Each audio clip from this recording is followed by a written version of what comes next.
kidnappings to bizarre criminal confessions.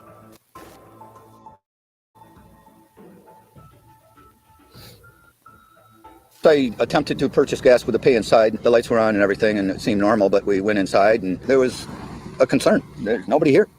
You come up to this lady, she's laying in the road. I think she was hit by a car. I had to jump out of the car. I had to run to the house. I'm in so much pain. In April 2016, 16-year-old Madison Nygaard was walking along River Road in remote Muskegon County after partying with friends. Unfortunately, her phone ran out of battery long before, and Madison could not call her parents to ask for a ride home. After spending what seemed like hours getting lost on the back roads, the 16-year-old was relieved when a silver van pulled up beside her and asked if she needed a lift. Knowing better, Madison told the tall, blonde man that her parents were on their way, but asked if she could borrow his phone to call them. The man told her that his phone was in the van and pressed Madison to get inside. Reluctantly, she agreed, but once she was, he said his phone had died too. Madison froze in her seat as she quietly asked the man if she could get out. Before she could even think, he reached under his seat and pulled out a gun, holding it to her as he pulled away. As the man drove, Madison knew her only chance of survival was what she did in the next few minutes. With the car speeding along the road, the teen reached for the door handle. There was just one chance to make it out alive. Holding her breath, Madison pulled at the door, throwing herself out of the moving vehicle. Scrambling to her feet and covered in blood, she saw the silver van stop in the road just feet from where she fell. She took off, running as fast as she could towards a nearby house and screaming, "He's got a gun!" As she made it safely over the house's threshold, the van drove off into the night. Madison was safe, but what she didn't know was that she was about to be the undoing of an active serial killer. The day after the attempted kidnapping, police put posters up along the road requesting information. Leads poured in, and they quickly lined up 31 silver van owners, showing Madison a lineup of men. It took the teen just seconds to identify her attacker, 46-year-old Jeffrey Willis. He was married and had spent his life living and working in Muskegon Township. After graduating from Fruitport High School in 1988, Jeffrey attended the Muskegon Community College, where he studied history.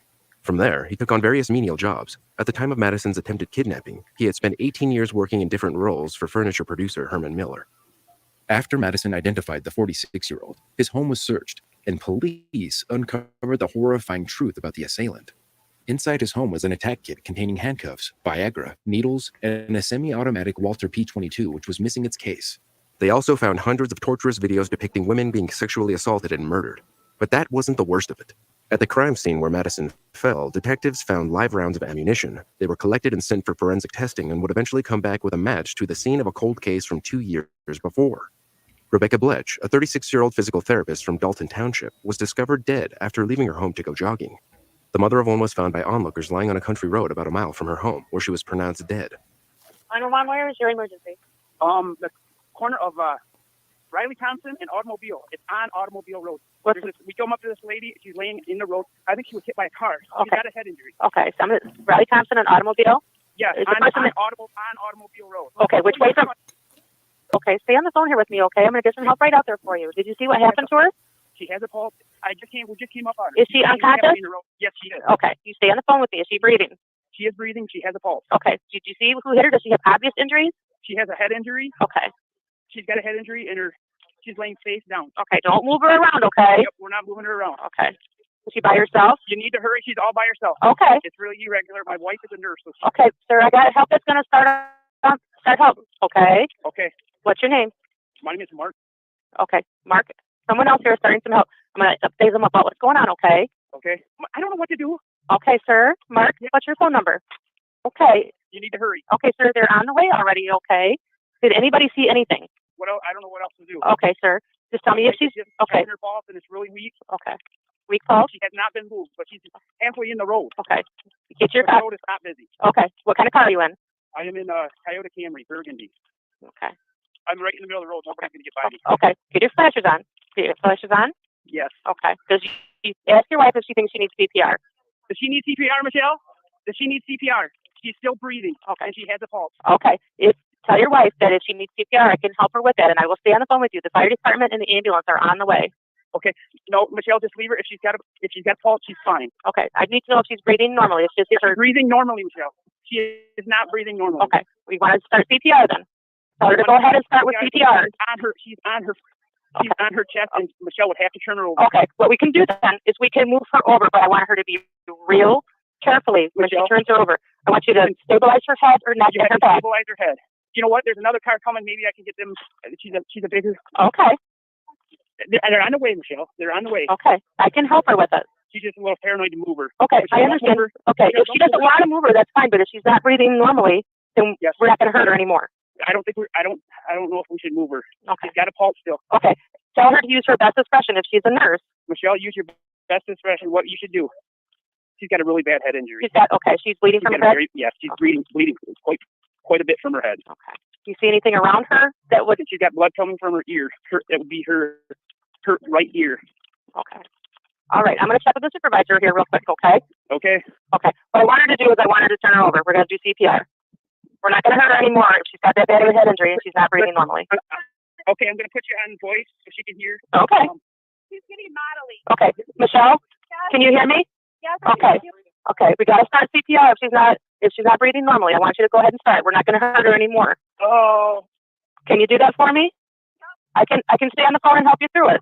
This is what we're going to do. I'm going to hold her left, and you need to roll her body from. You just got to come over here, Mark, and take her hips and her shoulders, and I will hold her head. That's what I can. Okay. Okay, Michelle, you're doing it good. Once you get over, I want you to look in her mouth and see if One. Okay, 1, 2, 3. Oh my God. Okay, is she getting any air? Oh. Is she breathing? Not. Okay, is CPR going to help? I'm going to open her airway. I'm doing a jaw thrust on her. Okay, you're doing a great job, Michelle. She's not breathing though. Okay, I want you to start with CPR. Okay, do you remember how to do it? I remember how to do it. My husband's going to have to hold her. I got her. Okay, you guys are doing great. Just grab her behind here. Right. Hold both sides. Just hold both sides and hold her airway open and her head steady. I'm here for you if you need anything from me. All right. Stay there, Charlie. Michelle, make sure you get good deep breaths in her. Yep. I can't. She's got blood all over all her over face. me. Okay, I don't have anything to. okay, you can just do chest compressions. You don't have to put air in her mouth. Just go with the chest compressions. You guys can take turns if you need to. Oh, she's making funny noises when I Okay. do this. Okay, that's fine. You're not going to hurt her. She's not breathing. Just go ahead and do the chest compressions. Let's get that blood through her. Okay. No. Where is somebody? They're on the way. It's 40, right? You're going to hear sirens real short. Okay, you're going to hear sirens real shortly. They're driving there. Is somebody else stop now? No, nobody. Okay. You guys are doing great. I know it seems like it's taken a very long time. They're driving there as fast as they can. Keep going, Michelle. You're doing good. You guys are doing great. You can take over for her if you need to, okay? Keep going. Oh my gosh, who could do this? You're doing great, Michelle. I know, but who can hit a woman and just leave her? Okay. Okay, I'm starting to hear some. Yeah, those are for you. Keep going, Michelle. I know this is hard. You're doing great. Hold it together just a little longer, okay? Come on, you can do it. Come on, honey, you can make it. Oh, come on. Mark, you can help her, okay? Are you helping her? Okay. I hold her neck. I guess the way it's just telling me to. Okay. Go on, Michelle. Keep going. Okay, you hear the sirens? I want you to keep doing the chest compression until someone takes over for you. He's almost here. You guys are doing great. Oh my gosh, there's Vicky. Keep going, Michelle. Keep doing it till he gets there, okay? Get ready. He's got to get some stuff out. He's going to be right there for you. He's right behind me. No, back to the nurse. Keep it going. Okay, thank you. He's on her face down. Face down. Make sure I the lights saved are life for next. Okay. Mark? Yeah, Mark, your phone number. that's correct. Okay, you guys did a great job. I'm going to let you go and have him take over for you. Okay. All right, thank you, sir. Okay. Bye-bye. Shells were located near her body, and a bullet wound was found in her skull, casting doubt on what had previously appeared to be a hit and run. She had been murdered. Although Rebecca's husband was instantly ruled out, the investigation swiftly turned cold. And the 36-year-old victim wasn't the only crime tied to Jeffrey. A missing case from a Walther P-22 was rather a prominent piece of evidence in a missing persons case just over 14 miles away. In 2013, 25-year-old mother of one, Jessica Lynn Heeringa, was working at an Exxon petrol station in Norton Shores, Michigan after her fiancé, Dakota Quayle Dyer, had recently lost his job. Picking up extra shifts in order to get by, on Friday, April 26th, Jessica was scheduled to work the late shift alone. Throughout the day, she was seen chatting with customers and smoking out the back door. The gas station didn't have CCTV, so Jessica would make the most of being at work by inviting her friends over to the store to hang out while she was on shift. As closing time neared, a regular customer, Craig Harpster, stopped by that day to refuel. After he filled his car, he walked into the store to pay and immediately noticed something was off. Jessica's bag and cigarettes were on the counter, but the 25-year-old was nowhere to be seen. Police soon arrived at the scene and an investigation was launched. Multiple witnesses noticed a silver van parked by the back doors. One of the witnesses was the store's manager, Sue Follett, who had driven by the gas station minutes before Craig, and the van was later captured on CCTV minutes after Jessica disappeared further down the road. When searching the area by the back doors, police found a battery cover for a Walther P22 pistol's laser sight and 2 watch batteries. As well as this, there was a small pool of blood 2-inch by 3-inch. Jessica had been kidnapped. Police poured over leads, questioning over 1,000 local men, including Jeffrey Willis, but the case soon went cold. That is, of course, until Madison picked her assailant out of the lineup. Jeffrey faced 2 separate trials for the murders of Rebecca Blech and Jessica Hiringa. In court, he was unmoved and remorseless, accusing jurors of sleeping during the trial and Facebooking about proceedings. During his December 2016 trial for the murder of Jessica Hiringa, Jeffrey took to the stand to proclaim his innocence. The accused even allegedly blew a kiss at his victim's family while in court. Jurors in the case deliberated for just 2 hours before they came back with a verdict: guilty. He received a double life sentence without parole for the murders and other charges, including the kidnapping of Madison Nygaard and the possession of indecent images of children. All right, the defendant will please rise and the bailiff will publish the verdict. Count 1, guilty of first-degree premeditated and first-degree felony murder. Count 2, felony firearm, guilty. Jessica's body was never found. Police continue to pour through open cold cases, believing that the now 52-year-old is responsible for more depravity than we can even imagine. Was this intruder drunk and disoriented, or trying to harm the family?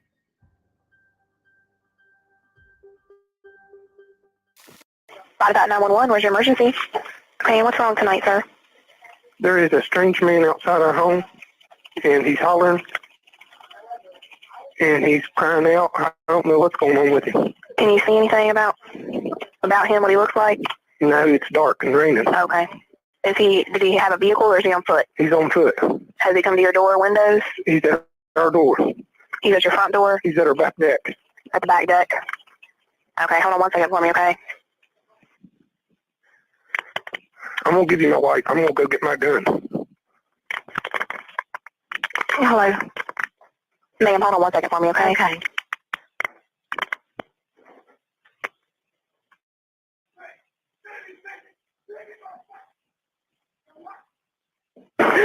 Oh my God. Ma'am, what's wrong? He's trying to break down the door. He's trying to break the door down, Kenny, right now. Okay, ma'am, we've got deputies headed that way, okay? All right, thank you. Don't hang up with me, okay? Okay. No matter, listen, I want to tell you something. No matter what happens, just don't hang the phone up. You can set it down if you have to. I don't know. I think he's got a gun. Get out of the way. Get out of the way. He has a gun. I don't know if that's what he's got. Ma'am, can you see the gun? No, I don't know if that's what it is. He's trying to break down the door. I can't tell. She can't tell. She's on the house. Can you ask your husband what kind of gun it is? He's breaking the door. I hear it, ma'am. Ma'am, can you see if he has a gun? No, I cannot see. No, we've got louvers on the door, and the door is shut. It's a sliding glass door. She can't tell. He told her husband he had a gun. Mm-hmm. Ma'am, is he able to get in the door? Not right now. He's trying.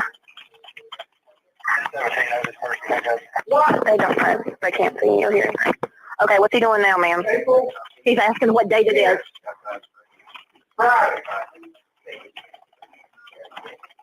He's talking about something about Vietnam in 1969. He's talking about Vietnam. I don't want to hurt you, okay? Is he talking to your husband rationally, or is... No, he is not. Okay. Does your husband know him? No, like I say, we can't even see who it is. Okay. We don't. Did you hear a vehicle or anything like that pull up, or did he just walk? No, I didn't even know until he was on the back door. I can't tell. It's dark. Okay. So can you ask your husband to look to see if it looks like he has a weapon? They're on the way. They're on the way. Yeah, they're coming now. We've got several officers on the way. Ask your husband to look to see if that man has a weapon. I do not want to look because he's beating on the door, and I'm afraid if I open the screen, he's going to come through. Okay. They're not going to look to see if he has a weapon because if they open the door. Okay. What's he doing now? I don't hear anything now. Okay.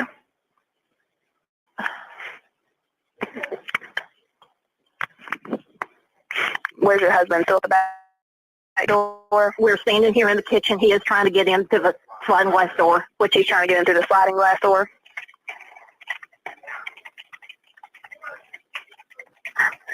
And what side of the house is the sliding glass door on? It is in the back of the house. I don't know you. Yeah, just tell your husband to keep talking to him and try to... Okay. He's talking about busting the door down and something about a watch, and he's giving us Okay. A few minutes. He's counting, so he's counting down. The guy outside the house. The guy outside the house is counting down. He's counting out loud, saying he's gonna bust the door down. I don't want to hurt you. What kind of gun did your husband have? What? I cannot let you in. Ma'am, it's like a rifle. Okay. Hey, can you shot your husband is at the door talking to the guy who got the shot. Lock the door. The husband inside the house. That's it. Yes. Well, the guy. What just happened? I hear him walking around outside on the deck. I don't know. Oh my gosh. He's trying to get through the door. You have got to get somebody here. They're on the way, ma'am. I promise, okay? They're coming as fast as they can. What door is he beating on? The same one? So the slide glass door in the back. Okay.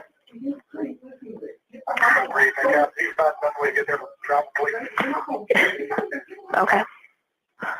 Do you have any neighbors or anything like that you've had dealings with that you know have been in Vietnam or anything like that? No. Okay. Okay.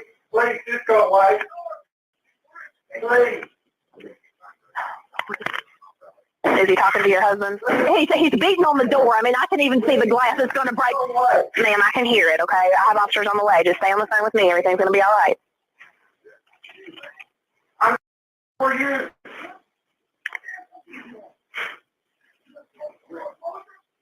He's saying he doesn't care who my husband is. Are you a soldier? Okay.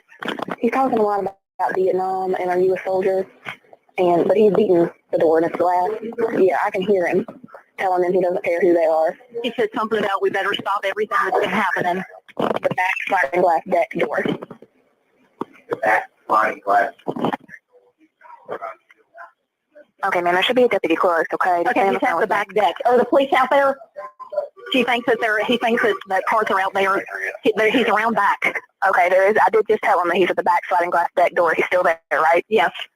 Okay, just hang out on the phone with me for a second. We've got a wrought iron table out there. I think he's getting the chair. He's getting the chair. Hey, he has the chair in his hand. He's counting. Oh my God! God, he's getting ready to come in. Oh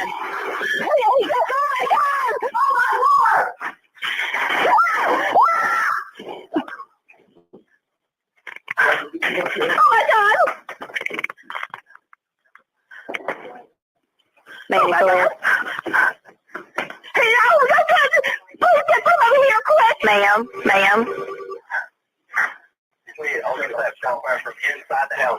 Ma'am. Yeah. What happened? He just came from my husband shot him, but he's still moving. Oh, Lord. Okay, the husband shot him. Where did he shoot him? I don't know. I don't know. Where's your husband? He's standing here in the kitchen to make sure he doesn't come in. Okay, I want you to tell your husband to put the gun down. But if he comes in and tries to attack us, ma'am, if you shot him, he's not, ma'am, if you shot him, he's not going to get up. Tell your husband to put the gun down, please. She says to put the gun down, but is he laying on the ground? Is he breathing? We cannot tell. It is still dark. Is he on the back deck? Yes, he's laying on the back deck, I guess. Okay.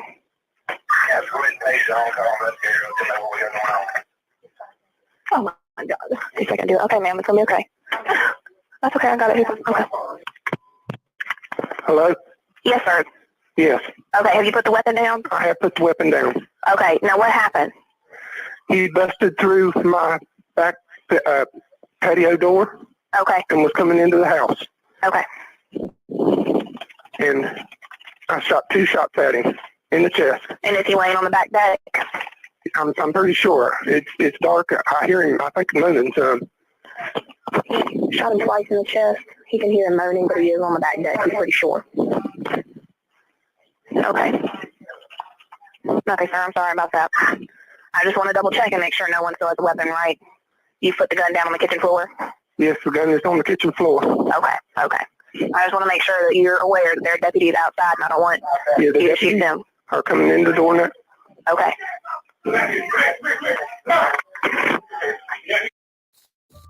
In April 2009, 46-year-old Jody Hoover shot and killed 35-year-old Jerry Lee Jones Jr., who broke into the Hoover family's Boatatourt County home.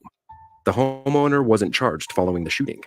Jones's sister, Margaret, said she believed her brother was drunk and confused about where he was. The 35-year-old had been depressed and was drinking because it was their late father's birthday. His friend, who lived in the area, dropped him off near the Hoover's home when Jones became violent. This led Margaret to believe Jerry Lee Jones might have thought he was at his friend's house. The intruder's blood alcohol content was more than 4 times the legal limit for driving when he died. In the early 1980s, a Minnesota serial killer couldn't stop himself from repeatedly calling law enforcement to confess his crimes. This infamous murderer would later become known as the weepy-voiced killer. I'm sorry I killed that girl. I can't stop myself. If I get locked up, I'll kill myself. In June 1981, a group of teenagers made a gruesome discovery while playing in a field. Near a freeway construction site in St. Paul, they stumbled upon the body of a young woman. It was immediately apparent she had suffered brutal injuries, with wounds to her chest, stomach, and inner thighs. The medical examiner later determined she had been stabbed a total of 61 times with an ice pick. The crime scene held no clues for investigators. Then, 48 hours later, an anonymous phone call came through to the police station. At first, they thought it was a prank call. Oh, you finally, I just stabbed somebody with an ice pick. I can't stop myself. I keep killing somebody. Except the person on the other end said 2 words that stuck out: ice pick.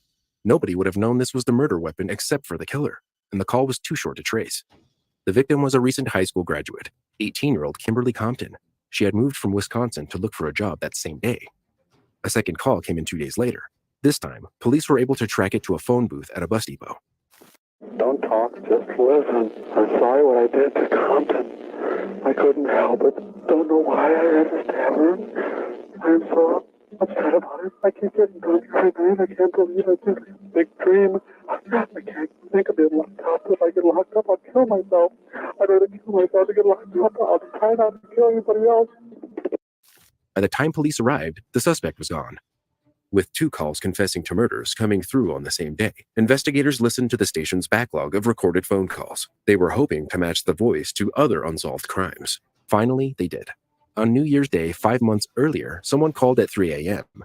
In that same weepy voice, they asked the police to send a squad and ambulance to Malmberg Manufacturing Company and Machine Shop. Yes, please. This is an emergency. Please send a squad to Malmberg Manufacturing Company, Machine Shop. Please, there's an ambulance too. There's a girl hurt there. Can you tell me what happened to her? Just hurry. She's laying on the ground in the back by the railroad tracks by the engine. Hurry. What's the address? I don't know. Who are you? At the location, authorities found Karen Potek beaten and stripped nude in a snowbank. The 20-year-old college student sustained multiple wounds to the head and neck area, exposing her brain. She had suffered the horrific attack but experienced brain damage and remembered nothing about the assault. With the serial killer on the loose, police needed to make an arrest, so they released a portion of the phone call to the media, encouraging the public to come forward with any information. But unfortunately, not a single credible tip-off was made. Then, the weepy-voiced killer went quiet for more than a year. While doing his morning deliveries on August 6, 1982, a paperboy saw a woman's body along the banks of the Mississippi River in Minneapolis. The victim, 40-year-old nurse Barbara Simons, had been beaten and stabbed. Again, the wounds were circular, meaning the weapon was either a screwdriver or an ice pick. The way the crime scene was covered up showed detectives that the killer was likely a repeat offender. 2 days later, police received a call with another chilling confession. Please don't talk, just listen. I'm sorry I killed that girl. I stabbed her 40 times. Kimberly Compton was the first one over James Pollard. I don't know what's the matter. I'm sick. I'm going to kill myself, I think. Where are you? I'm just going to... If somebody dies with a hook shit on its feet, I killed both of you. I'm sorry. I'll never make it to heaven. Oh, no. It was time to bring in the FBI to profile the suspect. Barbara Simons went to the Hexagon bar in Minneapolis on the night she was killed. There, a bartender and waitress saw her talking with an unidentified white man. Simons told one of the waitresses, "I hope this guy's okay because I just need a ride home." From the witness's suspect description, police managed to narrow down mugshots of offenders with a history of violent assault to an 8-photo lineup. From there, the bar staff identified Paul Michael Stefani. The man had also worked at the Malmberg Manufacturing Company, where Potek had been attacked on New Year's Day. Paul became the main suspect, and a surveillance team was set up. However, while following him from his residence on August 21st, they lost track of him. Several hours later, another attack was called in. A man had witnessed a woman being stabbed with a screwdriver. The witness tried to intervene, but the suspect threatened him and then fled the scene in his car. The victim was 21-year-old Denise Williams. She survived the attack and told police that while working as a sex worker, the suspect had offered to drive her home. But somewhere in East Minneapolis, he pulled the car over and stabbed her 13 times. Denise found a glass bottle in the car and smashed it across his face, giving her a chance to escape before the witness called for help. The 21-year-old also identified the attacker as Paul Stefani. Not long after that, another call came in from the suspect himself. I'm all cut up. I got beat up. I'm bleeding. Where are you bleeding from? From my arm, my face, my head. When police interviewed Paul Michael Stefani, he told them he was a robbery victim. And when the detective confronted him with a file full of victims' photographs, Paul stood up and said, "You're not going to pin those on me." Little did he know that the change in his frustrated voice would tie him to the recordings. The 38-year-old was then charged with the assault of Denise and the murder of Barbara. He pleaded not guilty. The attack seemingly followed after Paul's girlfriend returned to her home country of Syria for an arranged marriage. Shortly before that, he divorced his wife and abandoned his daughter. During his trial in the Simons murder case, Paul's ex-wife, sister, and a woman who lived with him identified him as the weepy-voiced killer. Although he was convicted on both counts, he would later offer a confession to law enforcement. After over a decade behind bars, serving 18 years for the attack on Denise and 40 years for Barbara's murder, Paul Stefani said he would tell them what happened. In return, he wanted a photograph of his mother's headstone. During the admission, Paul spoke about another murder. However, all he could remember was that he had drowned her in a bathtub. Investigators had no other identifying information. St. Paul Police Department officer Keith Mortensen said they found a match after researching freshwater drownings in the time frame he was talking about. 33-year-old schoolteacher Kathleen Greening was found dead in her bathtub on July 21, 1982. The specific details Paul had given were facts only the killer would know. In the victim's address book, they found Paul S., along with his phone number. She was his third victim. Over the years, the motive behind the brutal murders remained unknown. However, the killer told the media that a voice in his head told him, "Paul, it's time to kill." As for the 911 calls and confessions, those were religiously motivated. Paul's mother was a devout Catholic woman who told him, "If something hurts you, go to God." The weepy-voiced killer was diagnosed with terminal cancer and died on June 12, 1998, at the Oak Park Heights Maximum Security Prison Infirmary.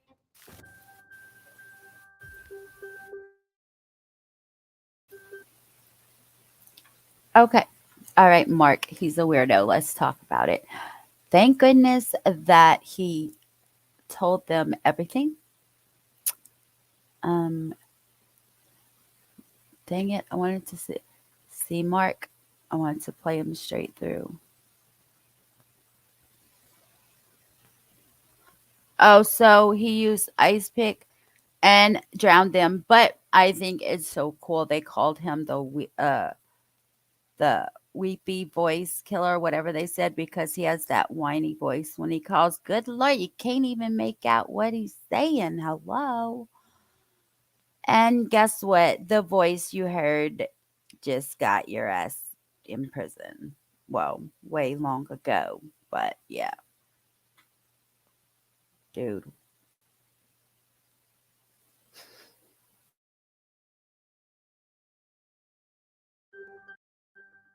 On January 8, 2022, off-duty Cumberland County Sheriff's Lieutenant Jeffrey Hash called 911, telling dispatchers about an incident that had just happened while he was driving with his family. Hey, the 911 was that for emergency. Yes, ma'am, it's an emergency. I'm on I got a male jump on my vehicle and broke my windshield. I just shot him. You said you shot him? Yes, Yes, he jumped on okay. my car. I understand what you're saying. I'm just trying to get help to you, okay? What's your name? Yes, I'm a lieutenant with the Cumberland County Sheriff's Office. Okay. Listen to me. Are you right beside the subject? I am. Okay. Is he breathing? He's gone, man. You said no, ma'am, okay. He's not. He's Okay. gone. When did this happen? Just now. Okay. I need you to stop these people gathering. Okay. All right. Listen to me. What kind of vehicle are you in? I am in a red Ford F-150. He shattered my windshield. Okay. I understand. What kind of vehicle was he in? Just keep moving, ma'am. I'm a deputy sheriff. Come here. He jumped on my vehicle. I just had to shoot him. Okay. Can you tell me what happened? I was driving down the road and he came flying across Bingham Drive running.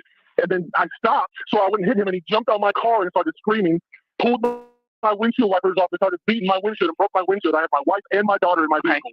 Okay. Did he have any weapons, sir? No, he just tore my wipers off and started beating the door. Okay. He busted my windshield. I don't know, ma'am. All right. Take deep breaths for me, okay? How many people are surrounding you? Do what now, ma'am? How many people are out there around you? There's tons of cars and people gathering around you. Okay. Get a light pulse right now. He EMS here now. Okay, they are in route, okay? Where was he shot? I have a trauma nurse out here. Okay, I understand. Can somebody tell me where he was shot? Do you find the holes, ma'am? No. I'm seeing blood on the side, ma'am. Put it a shirt or something. Okay. Is she getting a clean, dry cloth? Call Papa now. Here's the towel. Where did you shoot him, sir? Yes, ma'am. Okay. All right. Just focus on me for a minute, okay? Does somebody have a clean, dry cloth? Ma'am, take in. Okay. Does anybody have a clean, dry cloth? Yes, we are plugging the holes now. Okay. All right. Tell her to keep pressure on the hole and don't lift it up. Now. Where did you shoot him? Where did you shoot him? I don't know. He was on the front of my vehicle. He jumped in my car. Where's the entry point? I do not know. Okay. All right. Don't engage with him. Just talk to me, okay? Okay. I'm trying to pick out of my life. I understand.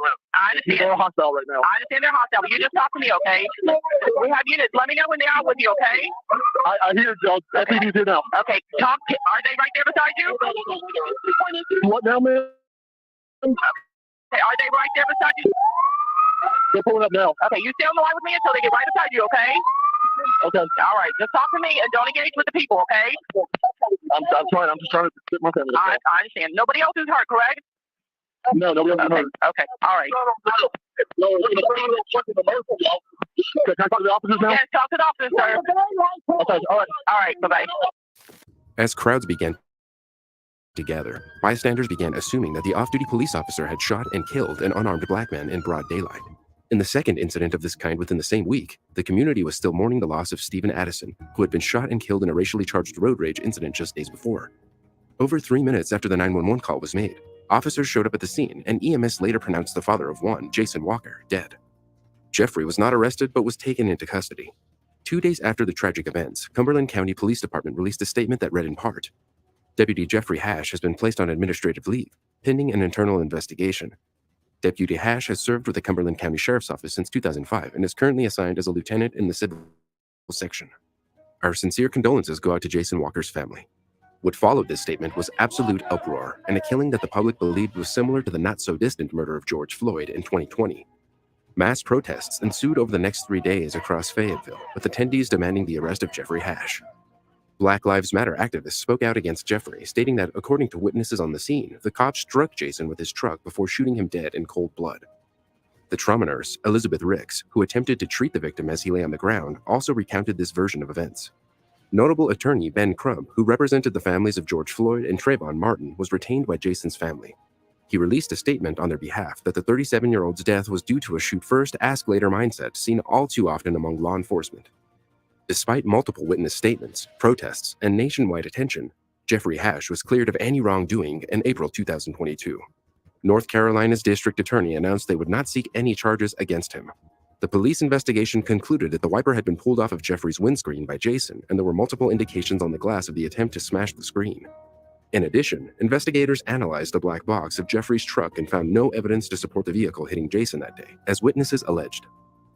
Since the investigation into the death of Jason Walker has been closed, no new information on Jeffrey Hash has been released. Though he was placed on administrative leave, since no charges were laid, he could return to work as a police officer.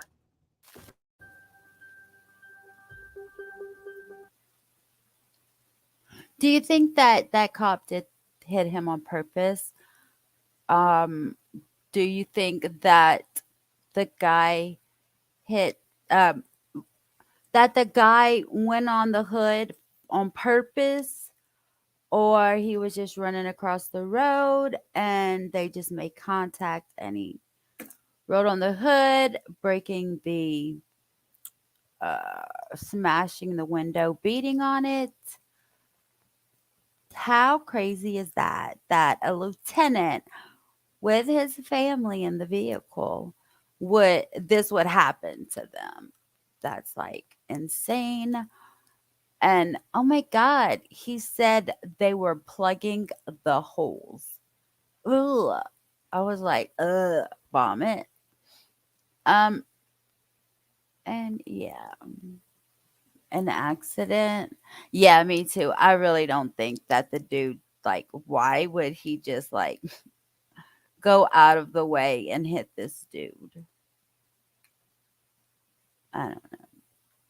In his own vehicle in broad daylight. You tell me. The 20-year-old woman's body was found in her off-campus apartment. His DNA matched samples taken from the crime scene.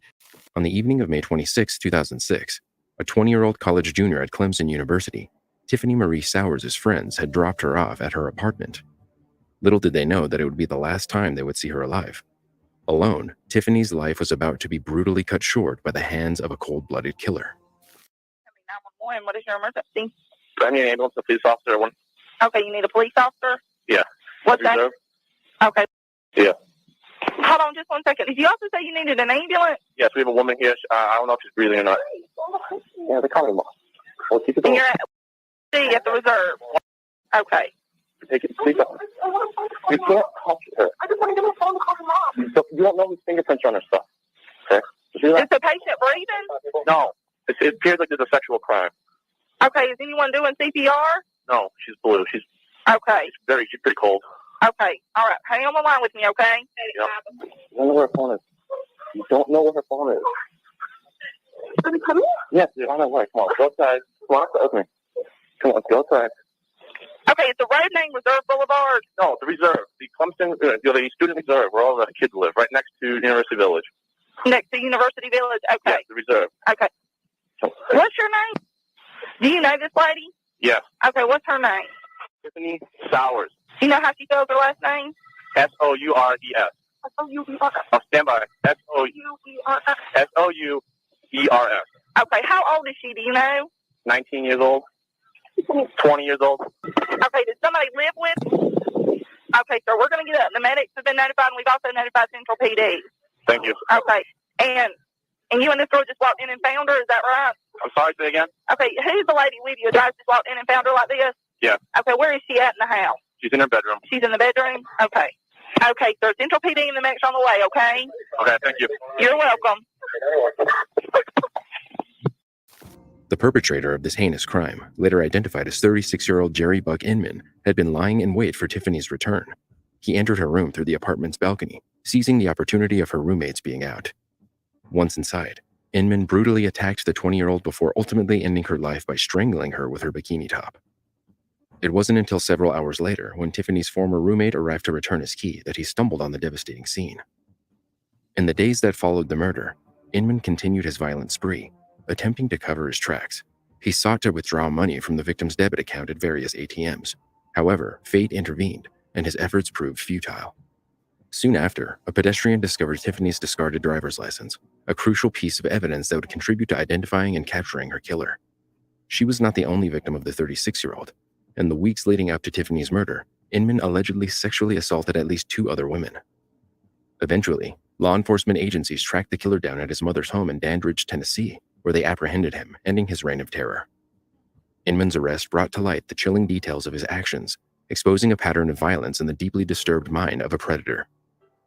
He was a registered sex offender who had been released from a Florida prison in 2005, having served time for a string of offenses including kidnapping and armed robbery. In 2009, Inman was found guilty of Tiffany's murder and sentenced to death by a Pickens County judge. However, the journey through the justice system was far from straightforward. In fact, it is still ongoing. In 2012, Inman was granted post-conviction relief, arguing that his constitutional rights were violated and his sentencing should have been determined by a 12-member jury rather than a judge. As a result, his death sentence was overturned, leaving Inman on death row, awaiting his ultimate fate, life in prison or the possibility of execution. Then, in 2020, the post-conviction relief court decided that Inman should be given a new trial to determine his sentence, but the Supreme Court disagreed with this decision on February 15, 2023. The case has returned to the PCR court to review whether the sentence is constitutional or not based on whether there were any other problems with how the trial was carried out. More than a decade later, Tiffany Sowers' loved ones are still waiting for legal proceedings to come to an end.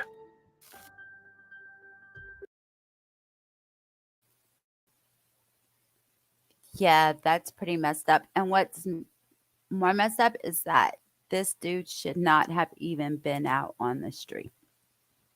Point blank, period. And obviously, he was hunting his victims. And thank the good Lord that the ex-roommate found her when they did. I'm going to look up this case since it hasn't gone to trial or anything. The last update was February of this year.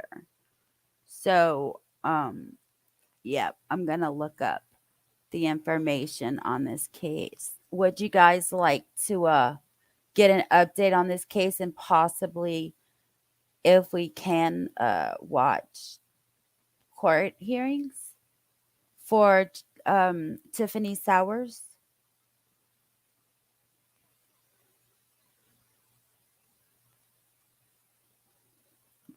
Let me know if you do. I'll do it. If not, then I won't do it. It's all up to you guys.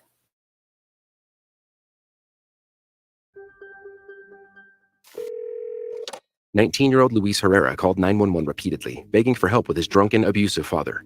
Instead, he became the victim of the response. Lake City 911 operator 458. Yeah, the address is LA. Okay, do you need police or a paramedic? Yeah, police. There's domestic violence. What is going on? So my dad is drunk and he started beating on my mom, and I tried to get involved, and now he attacked me. Okay, does your mom or you need a paramedic? No, we need the police. What's his Got to name? deal with him. What's your His dad's name name? Kenny Southeast Unit, battery domestic violence. The suspect is a father, a male Hispanic, 50 years, wearing a gray tank top. Code 2 incident 2065 RDA. Monitor for additional. LA City 911 operator 281. I need the police here. I called earlier. Okay, what was the location you provided, sir? One moment, let me pull up your call. What are you reporting there, sir? Domestic violence. Okay, and your name is Luis? Louis, I'm the son, yeah. You're the son of who? My dad. I'm all bloody because of him. Okay, hold on one second. Okay, so he hit your mom too, right? Yeah, I was defending her. Okay, all right, sir, we have the call. Let me let him know you need him out there. Where's your dad now? We already have him. He's in here, but like I left the gate open. He doesn't know I called. Okay, I'll let the officer know, sir. He's gonna call and then your call is next. I'll let him know, okay? The front gate is open, yeah. Okay, I'll let the officers know. They'll be on the way, okay? Thanks. You're welcome. On September 17, 2022, officers responded to the LA home just after midday. When they approached the residence, Herrera, dressed in all black, emerged from the front door holding what appeared to be a black rifle. In the newly released body cam video, an officer is heard yelling at Herrera. Hey, wait, put that down! Put that down! Put that down! But when the caller refused to comply with the officer's commands to drop the rifle, they took a position around the corner. The 19-year-old was struck by a barrage of gunfire and fell. However, he continued holding onto the gun while writhing in the front yard. In complete shock, his parents watched from the house. An officer repeatedly ordered the teen to let go of the weapon as Herrera's mother screamed in anguish off camera, "That's my son!" At one point, Herrera's father tried to approach his son and told the cops the gun in his hands was a toy, but they yelled at the older man to get back in the house. The teen was handcuffed while bleeding profusely and was later pronounced dead at the scene. It has since been determined that the rifle in Herrera's hands was an airsoft gun. Police also found a fake handgun made to resemble a Glock pistol at the scene. A subsequent investigation has uncovered no evidence of domestic violence between Herrera's parents, contrary to what the teen had said on the 911 calls. The officer who fired the shots that killed Herrera was identified as Luis Navarrete. He was placed on administrative leave while the LAPD's Force Investigation Division looked into the fatal shooting. After the probe, it will be reviewed by the Chief of Police, the Board of Police Commissioners, and the Office of the Inspector General to determine whether the use of deadly force was justified.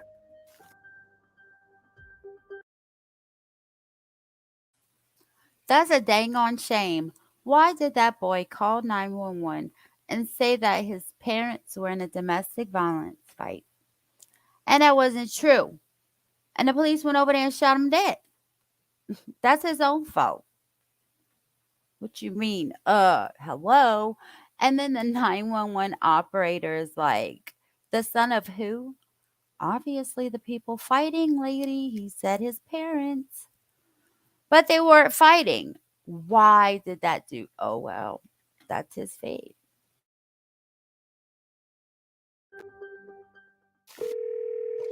San Francisco Police 74. Oh, I guess I called on the What is it? This is San Francisco Police. Do you need help? Oh, well, there's a gentleman here just waiting for my wife to come back.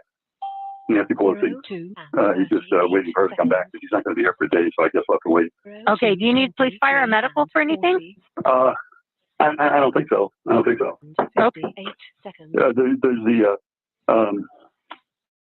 There's the cap.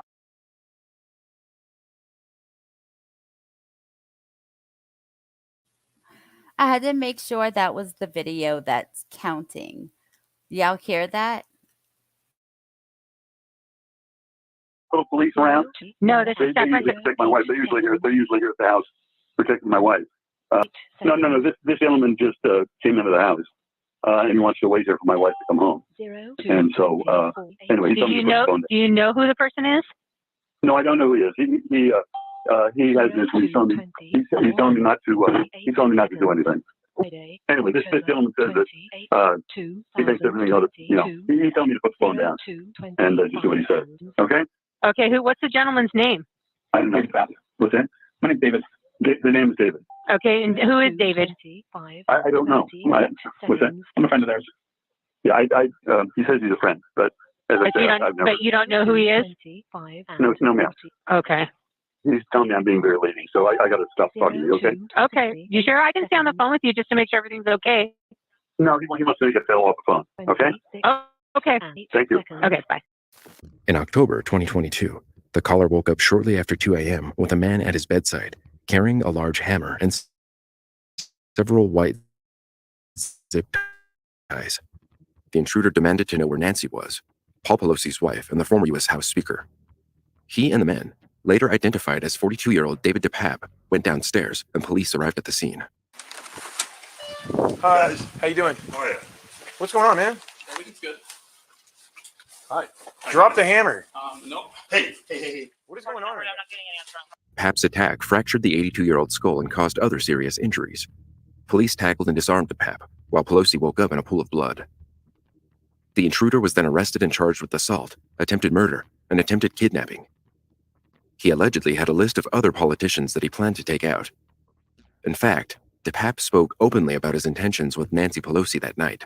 Basically hold her hostage, and I was going to talk to her and basically pull the truth. I let her go scot-free. If lied, that would be very sad. DePape entered a not guilty plea in court, but issued a shocking apology to the public in a call with Fox News. I want to apologize to everyone. I messed up. What I did was really bad. I'm so sorry. I didn't get more of them. It's my own fault. No one else is to blame. Should have come better prepared. His trial date has been set for October 2023. Meanwhile, according to Nancy, Paul Pelosi is recovering from his injuries.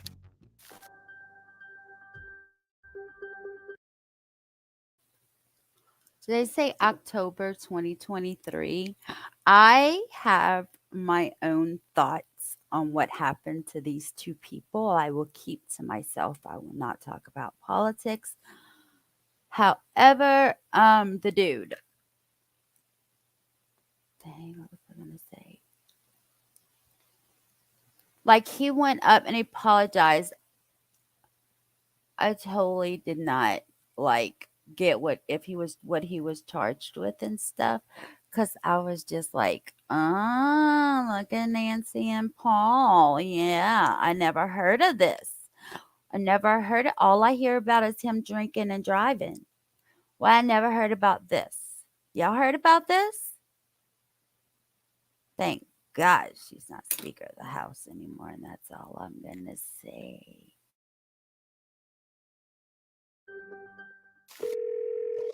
It was just after midnight when Anthony Sirigliano made a phone call to 911.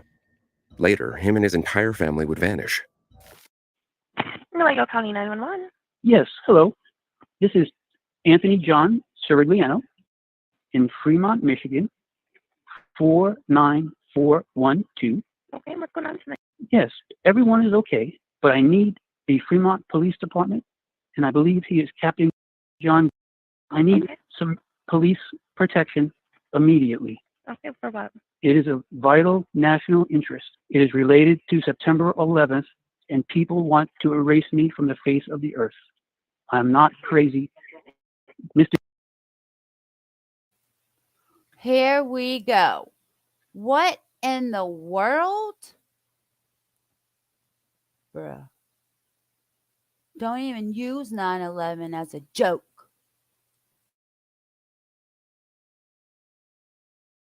Knows me. I'm a Christian. I just need some help, and then the U.S. government will take it from here. I know this sounds crazy. You don't have instructions for this. Please send someone that knows it and can talk to the U.S. authorities, please. Okay. And do you have any weapons there? No weapons at all, not even a BB gun. All right. How do we spell your last name? Sure. It's Cirigliano. Liano. And your phone number? We have no landline. Okay. All right, we'll get them over there for you at 8 in Fremont, okay? Okay. Can they come with their lights off and not to frighten my children, please? Yep, definitely. Okay. I'll look for them and knock on the door. And please try to send Mr. even if he has to be awoke from his sleep. It's that important, please. Nope, he's on right now. Okay. Thank you. The Fremont Police Department received the call on October 16, 2022. The operator dispatched a unit and found Anthony, his wife Suzette, and their 2 teen children, Brandon and Noah, all present and unharmed. Officers questioned the father about his call, but he couldn't provide any further details, and they left the home, assuming it was a false alarm. Then the Sirigliano family vanished. Over 24 hours later, a neighbor called the police after they found Suzette's elderly mother, who has dementia and needs care, wandering the neighborhood. Responding officers found that the doors to the family's home were locked, and their minivan was gone. Their pets were still there. The disappearance had left the community concerned. During the investigation, detectives found that the Sirigliano family likely left their home between 4 p.m. and 8 p.m. that Monday. In Gulliver, Michigan, investigators confirmed that the family stopped for gas and snacks at a BP gas station on October 17th, between 10:40 and 10:55 a.m. in a silver 2005 Toyota Sienna. Here, about 300 miles from their home, 19-year-old Brandon tried to make a call, but it didn't work. On Wednesday, October 19th, the Fremont Police Department made their first formal missing persons post on their Facebook page. It garnered dozens of tips, including one mentioning that they were spotted in the Upper Peninsula and Iron Mountain. Finally, a week after the 911 call, a sharp-eyed citizen saw the vehicle in Stevens Point, Wisconsin, and called the police, which led to their safe return home. The Sirigliano family confirmed that they were all safe. However, they still believed that someone was after them. But the elements of the investigation did not meet the criteria for protective custody. At this point, these claims remain unfounded. Suzette's mother is now being cared for by other family members.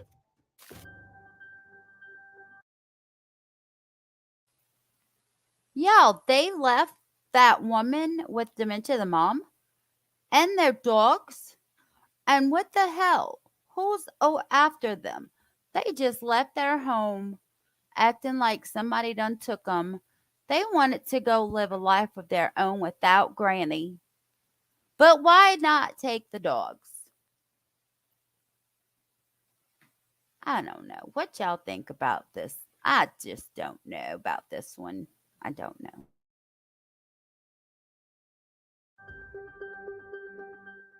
On the face of it, a 74-year-old Texas millionaire, Stephen Beard, had it all. A gorgeous Texan home, a wife, and 2 stepdaughters that he adored. But the devastating truth was soon to be revealed. Stephen and Celeste Beard had an unconventional love story. The pair met while Celeste was working in an Austin country club diner. By 1994, Celeste was struggling to make ends meet and fighting to regain custody of her twin daughters, Jennifer and Christina. Twice her age, self-made millionaire and co-founder of the Austin-based TV station KBVO, Stephen Beard, became enthralled by the pretty young waitress. He would frequent the club and spend hours talking to Celeste. Here, he learned about her struggles and vowed to help her fight to gain custody of her daughters no matter the cost. In time, the pair began dating in secret, and by February 1995, Celeste not only had her children back, but she had a new husband to match. She was moving into Stephen's Westlake mansion and building a life together. It wasn't long before cracks began to show. Thrilled at her change in fortune, Celeste would rack up hundreds of thousands worth of expenditures on Stephen's cards weekly. Designer shoes, clothes, and handbags. With her newfound wealth, there was nothing she couldn't buy. Months after the nuptials and with his new wife draining his bank account, Stephen began to get tighter with his money. Celeste was given a new, much smaller allowance and didn't react well to the news. Instead, she spent the next few years finding herself in the arms of other men and women. Countless affairs later, Celeste was as desperate as ever to get her hands on more money. By February 1999, the now 36-year-old was admitted into St. David's Pavilion Mental Health Facility, where she would stay for weeks. Then, citing the tight control over her finances that her husband had, she tried to take her own life. But instead of working on getting better, Celeste was coming up with yet another scheme. While in the facility, the disgruntled wife met and grew close to fellow inpatient Tracy Tarleton. The pair allegedly began an affair that continued in the weeks after they were released from St. David's Pavilion. In stolen moments, Celeste would promise Tracy that one day they would be together. She just needed to be rid of her husband finally. Soon enough, Celeste revealed her true intentions to Tracy, revealing her plans to have Stephen killed. Explaining that she had considered hiring a hitman, Celeste managed to convince Tracy to agree to the plan. Once on board, the pair spent the next few weeks plotting their deadly attack. On the evening of October 2nd, Tracy, under Celeste's instruction, broke into the Beard family home. Once inside, she crept up to the primary bedroom, where she found Stephen fast asleep. Composing herself for just a few moments, Tracy pointed the gun at him, shot him in the stomach, and fled the scene. But their plan didn't work. Stephen survived. Ambulance, attention, an emergency. Hello? Oh, hurry. My cat just jumped out of my stomach. How did you... Yeah, they blew out of my stomach. Okay, sir, how did this happen? There's nothing. I've been looking. I didn't woke up. Okay, you live by yourself? My wife is somewhere in the house. I can't right there. Paramedics arrived on the scene within minutes, and police immediately began investigating. At first, Stephen appeared to be out of the woods. His immediate injuries were treated, and he seemed to be recovering well. However, as detectives searched for his assailant, on January 22, 2000, Stephen Beard died as a result of his injuries. A post-mortem investigation found that his cause of death was a blood clot formed due to the shooting. Now it was a murder investigation. Police fumbled as they struggled to find any leads. The well-liked businessman had no known enemies, and no evidence was found at the scene to tie anybody to the crime. After the attack on Stephen, Celeste and Tracy ceased contact. Not wanting to arouse suspicion, the pair had agreed to go their separate ways until the heat was off. But just 5 months after Stephen died, the illusion of a new life together that Celeste had built for Tracy shattered. Opening the daily newspaper, the killer discovered that Celeste had remarried. Hurt, angry, and confused, Tracy quickly put the pieces together. She had been used as a pawn, all for Celeste to get what she truly wanted: money. Tracy called the police and came clean. She told detectives how the pair had planned the attack together for weeks, how Celeste had talked her into murder, and how she was the one to kill Stephen Beard. It was over for Celeste.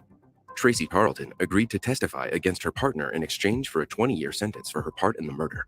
Celeste was arrested on March 28, 2002 and charged with capital murder.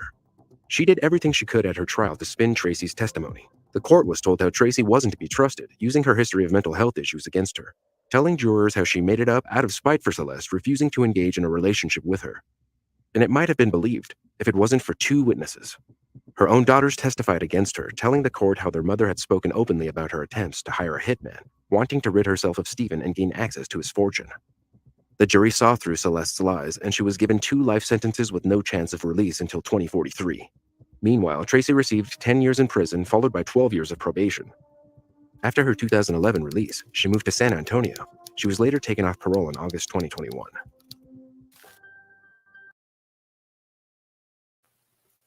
Look, all I got to say about this call is you can't go from poor to rich and have access to all the money. It don't work that way.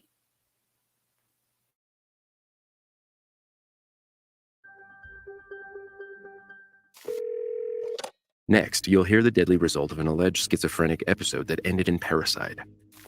911, what is that? Is someone to see? I'm at, but my neighbors across the street, son is shooting a gun out in the garage and he is just going. Okay, are you at? I'm afraid to go out there because, Okay, can you just see him from your house? I can see him from the house, yes, I can see him from the house, I can see him coming in and out. Male? He's a white male. How many shots have you heard? At least 9, maybe 10. Do you know, can you see the gun? It's a handgun, I know that much. Just stay on the line. Just stay on the line. Trust me, I'm staying on the line with you. I do not see his father, his name is. And the guy that's shooting is a white male, you say? How old? Yeah, his son. On the morning of Sunday, July 31st, 2022, shortly after 10 a.m., police dispatchers received a call from a concerned resident reporting that he could hear gunshots at his neighbor's house. Telling officers that he could see the resident's son walking around with a gun, the neighbor said that multiple rounds had been fired, and he believed someone had been killed. Minutes later, the son, 21-year-old Kyle Ramish, called 911 himself. 911 is the address of the emergency. My dad was trying to kill me. How was he trying to kill you? With the new money. With what? The money. With money. How is he trying to kill you with money? You'll see how later. No. What's going on? My dad is trying to kill me. Okay, where's he at? He's dead now. Okay, what do you mean by that? He was trying to kill me. Okay, he was trying to kill you, but now he's dead? What happened? What's your name, honey? Okay, are you home by yourself right now? Where's your dad? He's here. Okay, did you do something to him? Mm-hmm. What did you do? I shot him. Okay, you shot him? Where's the gun at? It's in my room. Okay, just stay on the phone with me. Kyle admitted to the dispatcher that he had killed his father, Christopher or Chris Ramish, in a dispute over money. Police arrived on the scene minutes later. Once inside, they found 14 spent shell casings on the garage floor, alongside a Sig Sauer 9mm semi-automatic handgun that was also found on the property. The garage door was also discovered to have been littered with bullet holes. Kyle was arrested and taken into custody, while the community grieved at the loss of Chris. A figurehead, Chris had been serving locals for years as a chiropractor at Ridge Chiropractic Care. Since the case is still ongoing, I don't have all the details as to what happened in the home that fateful Sunday morning yet. Deputies initially released a statement that Kyle will be going to prison for a very long time. They later discussed with the media that they believed Kyle, who allegedly has schizophrenia, had not taken his medication in the days leading up to the murder. According to Sheriff Judd of the Polk County Sheriff's Office, his story tells us, when he doesn't take medication, he has episodes where he thinks people are trying to kill him, specifically his dad being one of them. Regardless of his mental health issues, Sheriff Judd said that Kyle would still be charged and tried. Whenever you don't take your medication appropriately, when you don't go to your counselors appropriately, then horrible things can happen.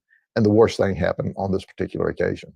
Kyle remains in Polk County Jail, charged with first-degree murder, and is held without bond. As always, I will update you when new information comes out in this tragic case.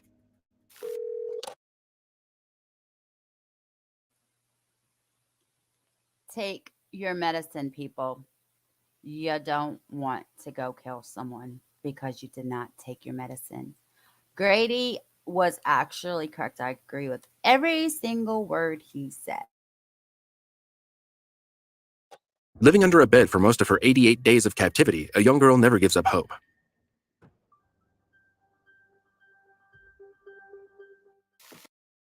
I don't want to take her over. Douglas County 911. Hi. I have a young lady at my house right now, and she just says her name is Jamie Kloss. Okay, what's your address? It's in Gordon, Wisconsin. Okay, have you seen her photo, ma'am? Yes, it is her. I 100% think it is her. Are you, okay. 100%. Does it look like she's going to run? No, she's sitting down. She's relaxing. Okay, hang on just a second. What's your name? Yep. What's your name, ma'am? Kristen Kazinskas. Kristen, how do you spell your last name? K-A-S-I-N-S-K-A-S. Okay, did she show up walking? Yeah, a neighbor just walked up with her to our house and asked us to call 911. Okay, hang on just a second. Are you cold? Do you need a blanket or anything?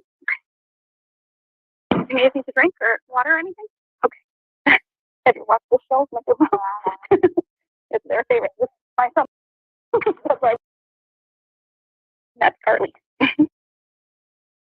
Kristen, I'm going to keep you on the line, okay? Okay, yep, sounds good. I can barely hear this lady. I got him. You'll be ready to go.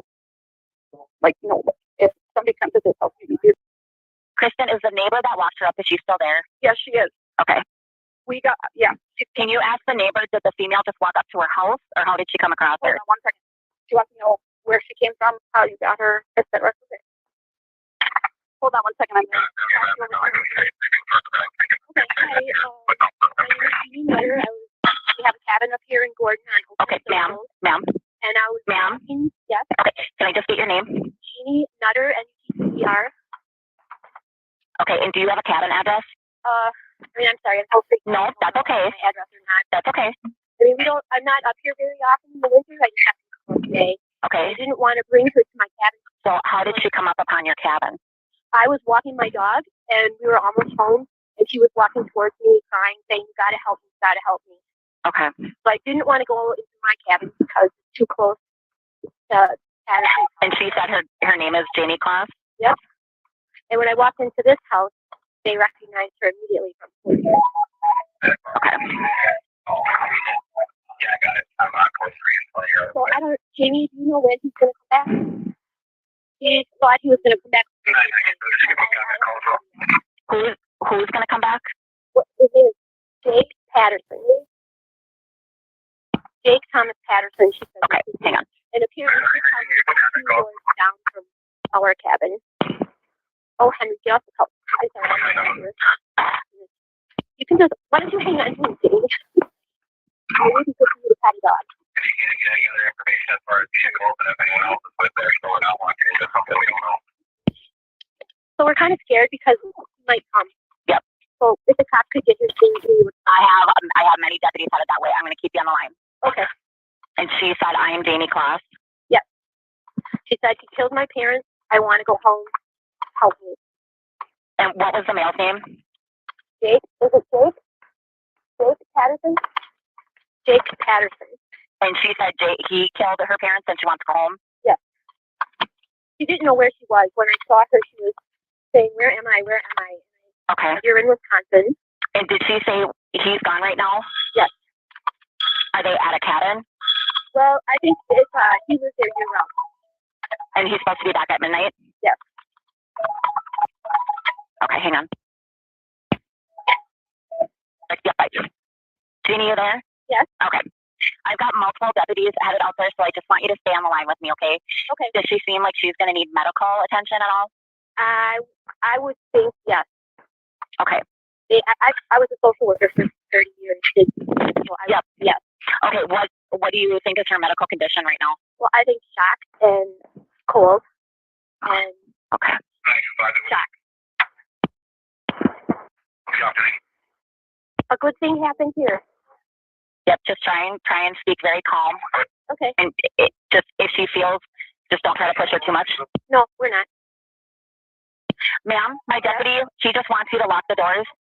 Okay, they would like us to lock the doors and open the doors for anybody but them. Yep.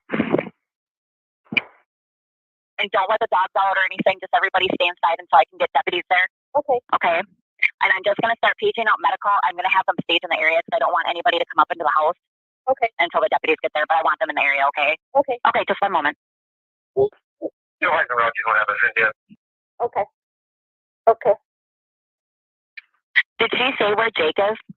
You don't know where Jake is, right? She has no idea where he is. She told me that when he leaves her, she doesn't know that he's gone. He turns the music up real loud. Sometimes he has people come over to watch her. Or, people to come over. He's pushed you, hides you under a bed. He has hidden her under a bed. Does he live there alone? Okay, he's the only one that lives there. Okay. Does she remember how far she was walking before she met you up with you? Did you just leave his house when you found me? She was like maybe 100 yards from my cabin. Okay. Okay. Does she seem comfortable right now? Yeah. Okay. We have her wrapped up in a blanket. Okay, perfect.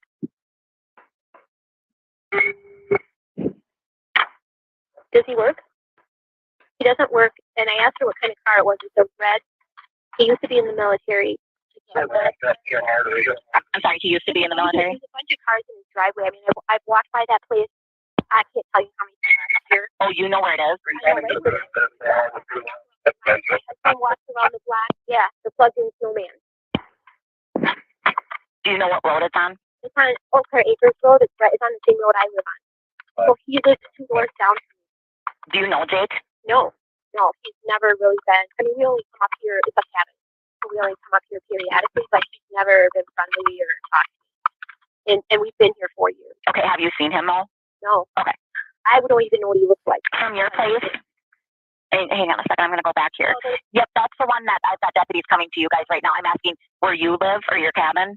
Okay. And from your, I'm sorry, Jeannie, from your cabin. All the people that hang out at his house apparently do not know who she is. Okay.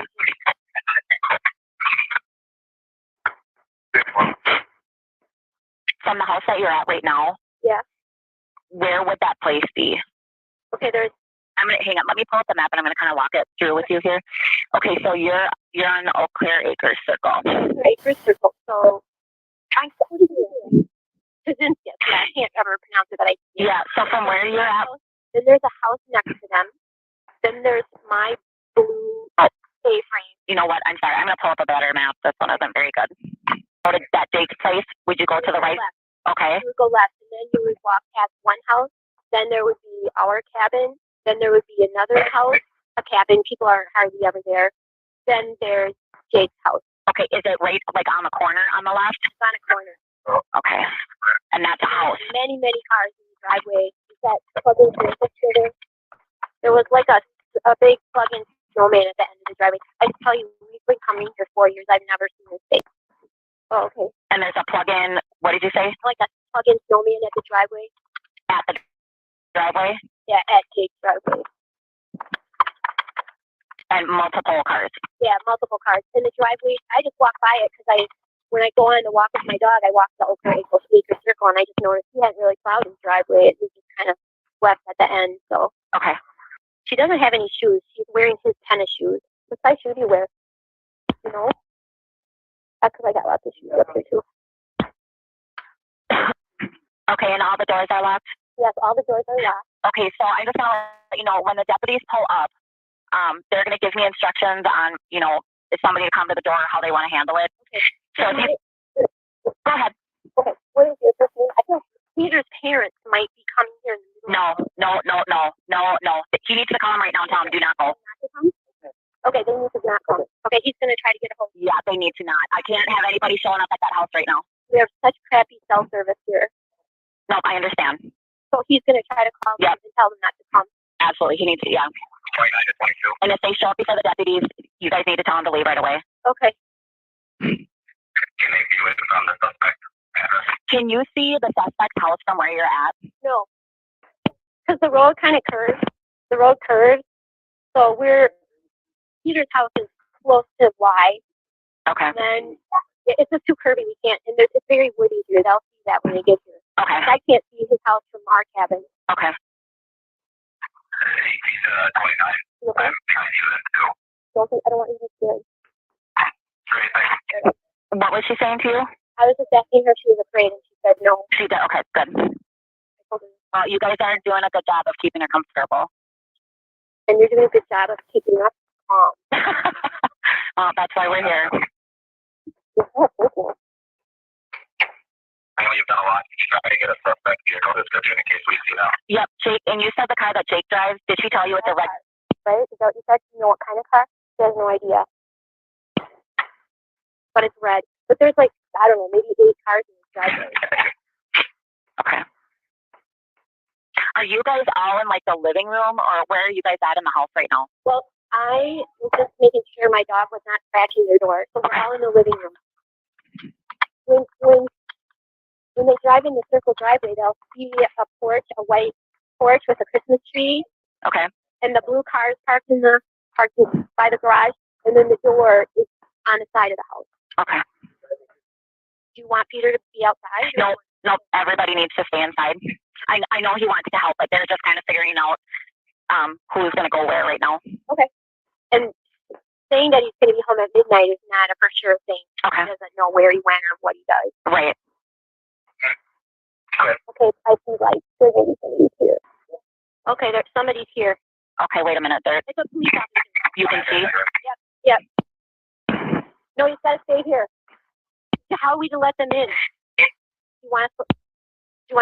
We need to let them in, right? Hang on, I'm just asking him right now. Okay, was there a deputy that knocked on the door, or you just saw him in the driveway? They're in the house. The cops are in the house. Oh, they're in there with you? Yeah. Okay, Jeannie, perfect. Then I can let you go as long as the deputies are with you guys. Okay. Okay, thank you. Good job. Thanks. Bye. Bye-bye. Jean Nutter was walking her dog near her driveway at about 4 p.m. in January 2019 when she spotted a blonde-haired girl alone, without a coat or gloves. Nutter wouldn't usually visit her cabin in the winter, but she was there. As the girl came closer, the woman recognized her face from the constant media coverage. It was Jamie Kloss. She held Jamie tightly as they walked to the nearest home, where Kristen Kasinkas heard pounding on her door.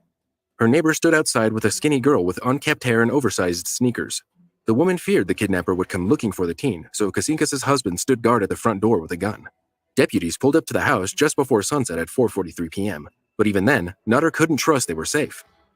What had happened in the days leading up to this shocking 911 call?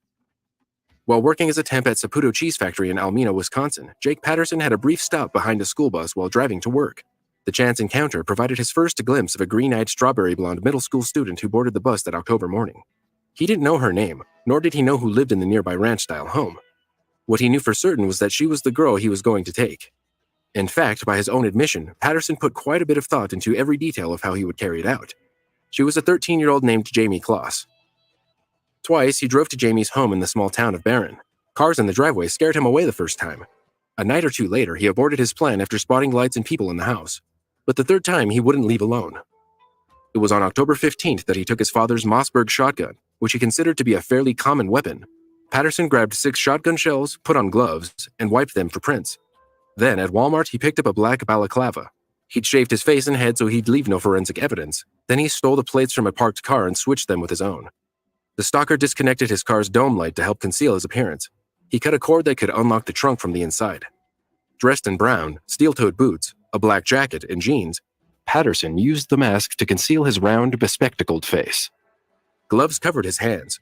The Taurus coasted into the Kloss family driveway early that Monday morning with its headlights off. Jamie woke up to her dog, Molly, barking. She got up, saw the car, and rushed to wake her parents. Her father, 56-year-old James, headed for the front door. At the same time, Patterson parked, stepped out quietly, and walked to the entrance stairs.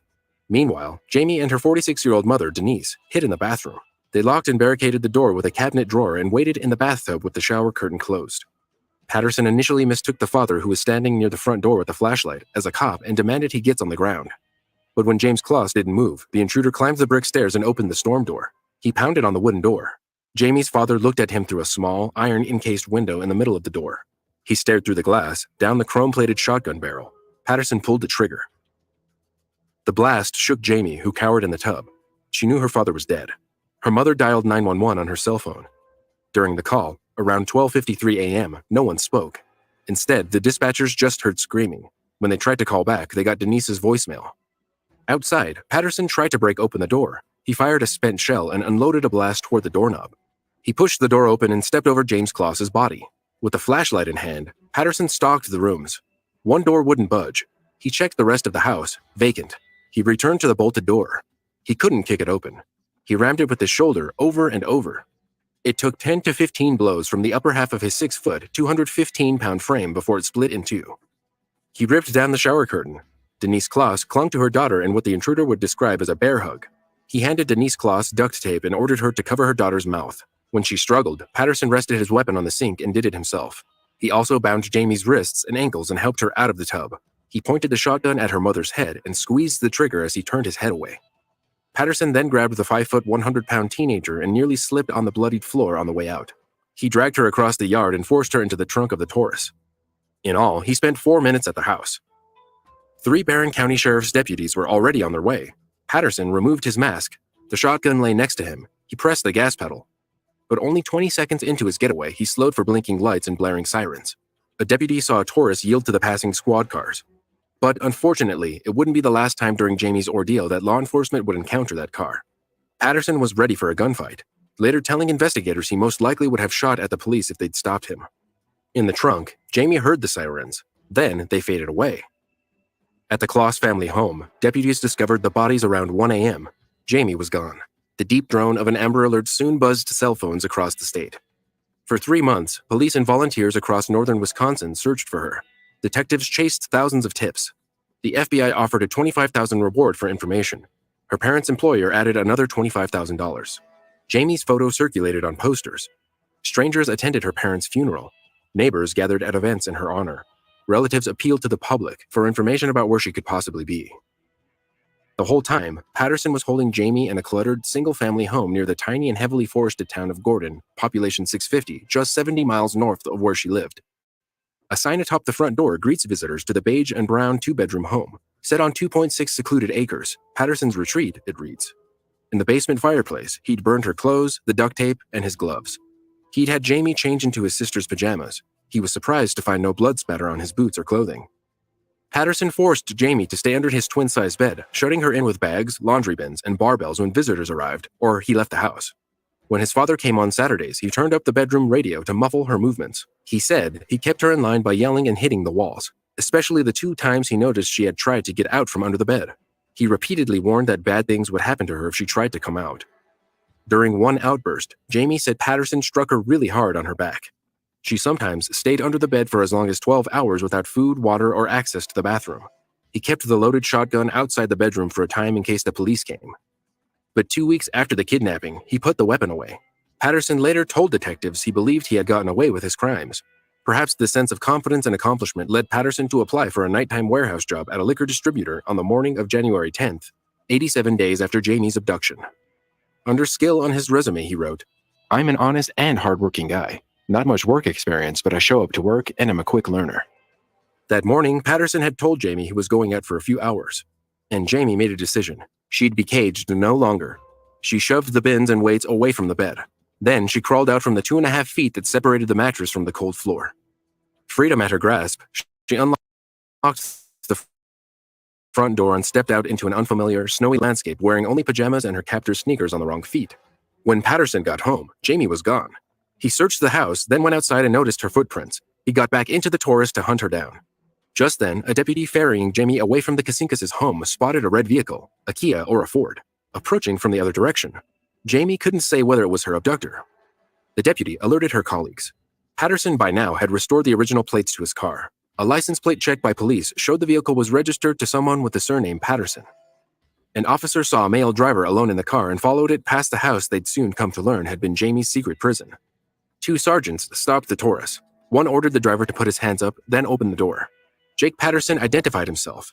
He said he knew what this was about. 3 clear words came from him. I did it. Investigators said he provided chilling details of his crime in a lengthy confession, including his insistence he would never have been caught had he just planned everything perfectly. When it was finally over, he faced 2 charges of intentional homicide, along with kidnapping and armed burglary counts. Patterson later pleaded guilty to kidnapping and was sentenced to 2 life terms in prison without the possibility of release, plus 40 years for the crimes. Another couple's argument ended with one of them falling. I lost my mouse for a second. Mark, you never heard of this case? I thought like everyone knew about that case. Yep. You definitely do need to see it, and I'm going to press play so I can let Penelope out. Multiple stories. A night of drinking and arguing at the Coeur d'Alene resort culminated in a teary call to 911 moments after Linnea M. Sprung Hambrise fell 12 stories to her death. The caller was her boyfriend, Ian James. 911, what's your emergency? No, I'm at the Coeur d'Alene resort. My girlfriend, please. What's the matter? I'm at the court. I understand where you are. What room are you in? I'm at 12. I think security here. 12:58. Okay. Listen to me. No, security here. What room are you in? 12. Take a breath. Yeah, is it 12? Hold on. 12:58. And what's going on there, hon? She jumped off the balcony. She jumped off the 12th floor balcony? Yes. It's all right, sweetie. Stay on the phone. It is okay. How old is she? Listen to me carefully. Are you on the water side? Yes. Okay. Oh, it's okay. Stay on the phone. Not okay. It's all right. Oh my God. All right. Stay on the phone. When did she jump? Just before you called me? Okay. I called hotel security. Okay. Hotel security. You called security first, and then you called me? Yeah, I didn't know what to do. I called security. It's okay. Is security there with you? Yes. Okay. All right. I want you to tell me, did you see her fall? No. Okay. All right. You're doing great. How old is she? Okay. It's you know what? It's okay. 36. All right. God, oh my God. Oh my God. Are you sitting down? Oh my God. All right. What is your name? It's my girlfriend. My name's Ian. Ian, what's your last name? James. Ian what?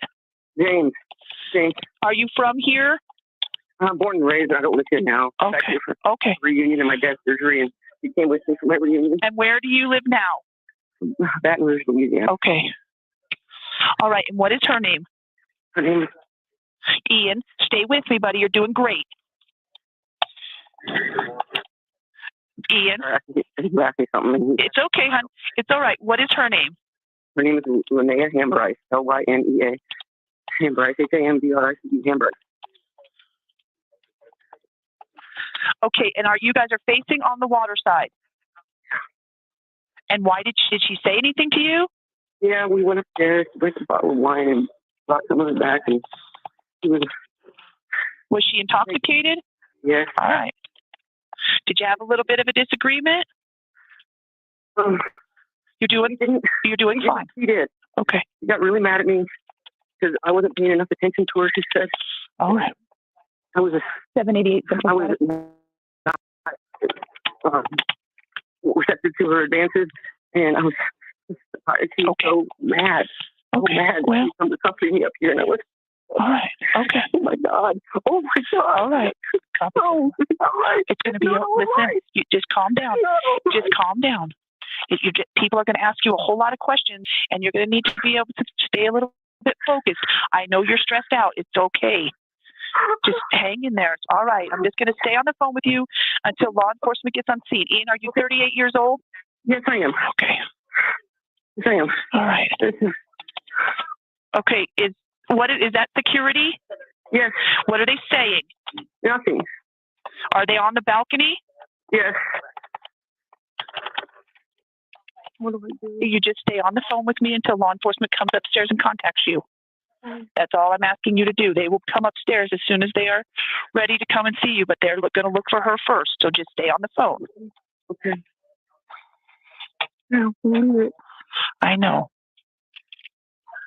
You did the right thing by calling immediately. I'm going to do something like this. Writing stuff like this. I never thought they're here. They're here. Okay, hon, I'm going to let you go. All right, bye-bye.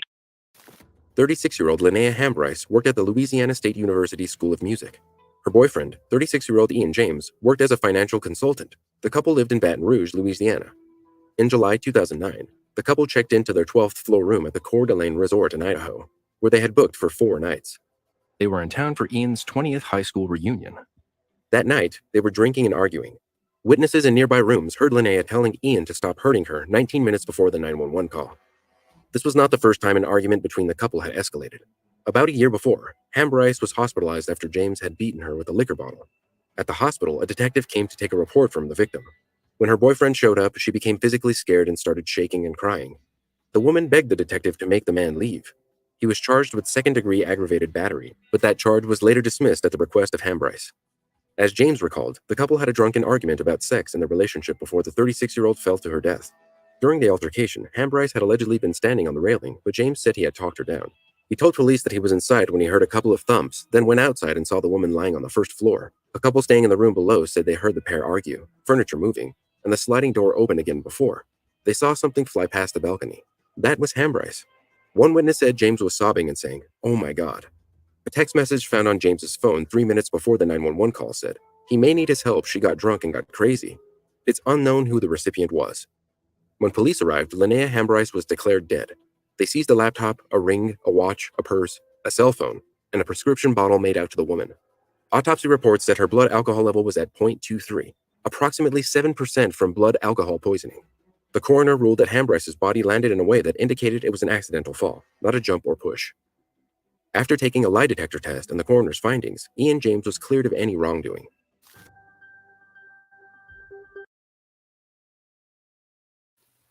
I just knew for sure that man did that. Y'all? I mean, come on now. He's, obviously abusive. And they got into it. They were fighting. And I just knew that he did it. Apparently he didn't do it.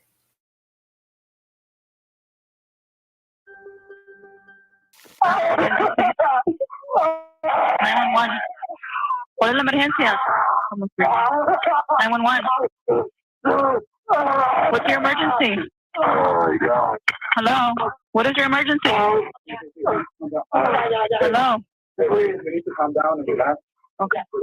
Hello? What's your emergency? Hello? What is your emergency? Hello? This is Bell Gardens Police Department. What is your emergency? Hi, I have to report an emergency. There's got an argument and there's shots fired on it. Okay, where's your friend, the one that got shot? Where is he at? That's my father. He's in the house. Okay, it wasn't my mom's fault. Okay. She was defending herself. So your mom shot your father? Is that what you're saying? Yes. Okay. Where's your mom at? You hurt me. She's on the floor side. Okay, you hurt me. Okay, ma'am. Okay. Hello? Yeah, I'm here. Where's your mom at? She's upstairs. She's crying. Okay, that's fine. Where's the gun? The gun is on the floor upstairs. Okay, please get here. She's upstairs. On September 30th, 2014, Lavette Crespo opened fire on her husband at their home amid a dispute over his infidelity. Her 19-year-old son had tried to intervene, later calling 911 and telling a dispatcher through tears that his mother was defending herself and was not at fault. 45-year-old Bell Gardens mayor Daniel Crespo was shot 3 times in the chest and died of his injuries. The couple, who were high school sweethearts, married in New York City as teenagers before settling in Bell Gardens in 1987. The wife's attorney had said the shooting came after years of domestic abuse. In a coroner's autopsy report released at the end of 2014, the Crespo's daughter, Crystal, stated that her father had verbally and physically abused her mother for more than 20 years. Citing an LA County Sheriff's Department homicide detective, the report said Crespo was apparently known to drag his wife by her hair into the bedroom to force her to sleep in the same room as him. It further stated that he had threatened to kill his wife and 2 children if she tried to report the abuse. Family members believed jealousy may have spurred the deadly shooting. Daniel's brother, William Crespo, alleged in a 2014 civil lawsuit that the shooting was premeditated, with malice and in cold blood. The mayor's attorney had also pressed for a murder charge to be filed in the case, though Livette Crespo was subsequently charged with voluntary manslaughter. The 45-year-old mother reached a plea deal on a charge of voluntary manslaughter and was sentenced to 90 days in jail and 5 years of formal probation. Additionally, Crespo could receive 500 hours of community service and be ordered to attend anger management classes. This wedding was definitely one for the books, but not in the way you'd expect.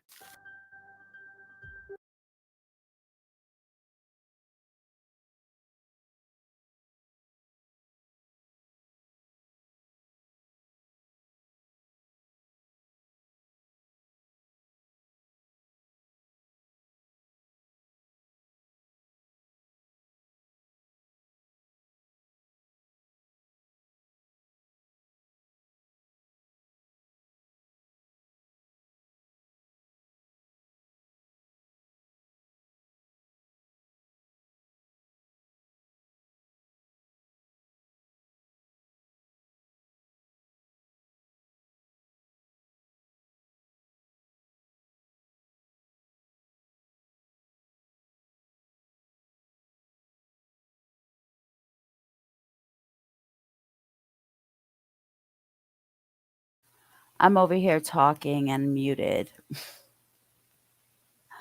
I'm sorry. Mark, they cleared him. He took a lie detector test and they said that he was cleared. Aussie True Crime. Yes. And I believe that if I wouldn't have left my ex, the same thing would have happened to me. Because when he would beat me, he would cover my mouth and my nose with his hand so that I wouldn't scream. And when you cover your mouth and your nose, you can't breathe, you know. I can't hold my breath underwater for 2 seconds, much less have my nose and mouth covered. So, yeah, I did what I had to do to get away.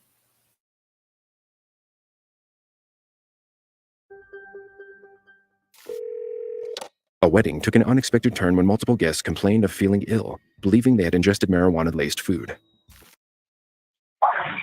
We're in the clubhouse, so there's a wedding happening. Okay, and you're at the clubhouse? Yes. Okay, do you need fire or medical? Medical. Can the patient walk on their own? Yes, he's standing. Right. Okay, can you tell me exactly what happened? We're just at the wedding. Me and my girlfriend were talking, and it feel like I feel weird.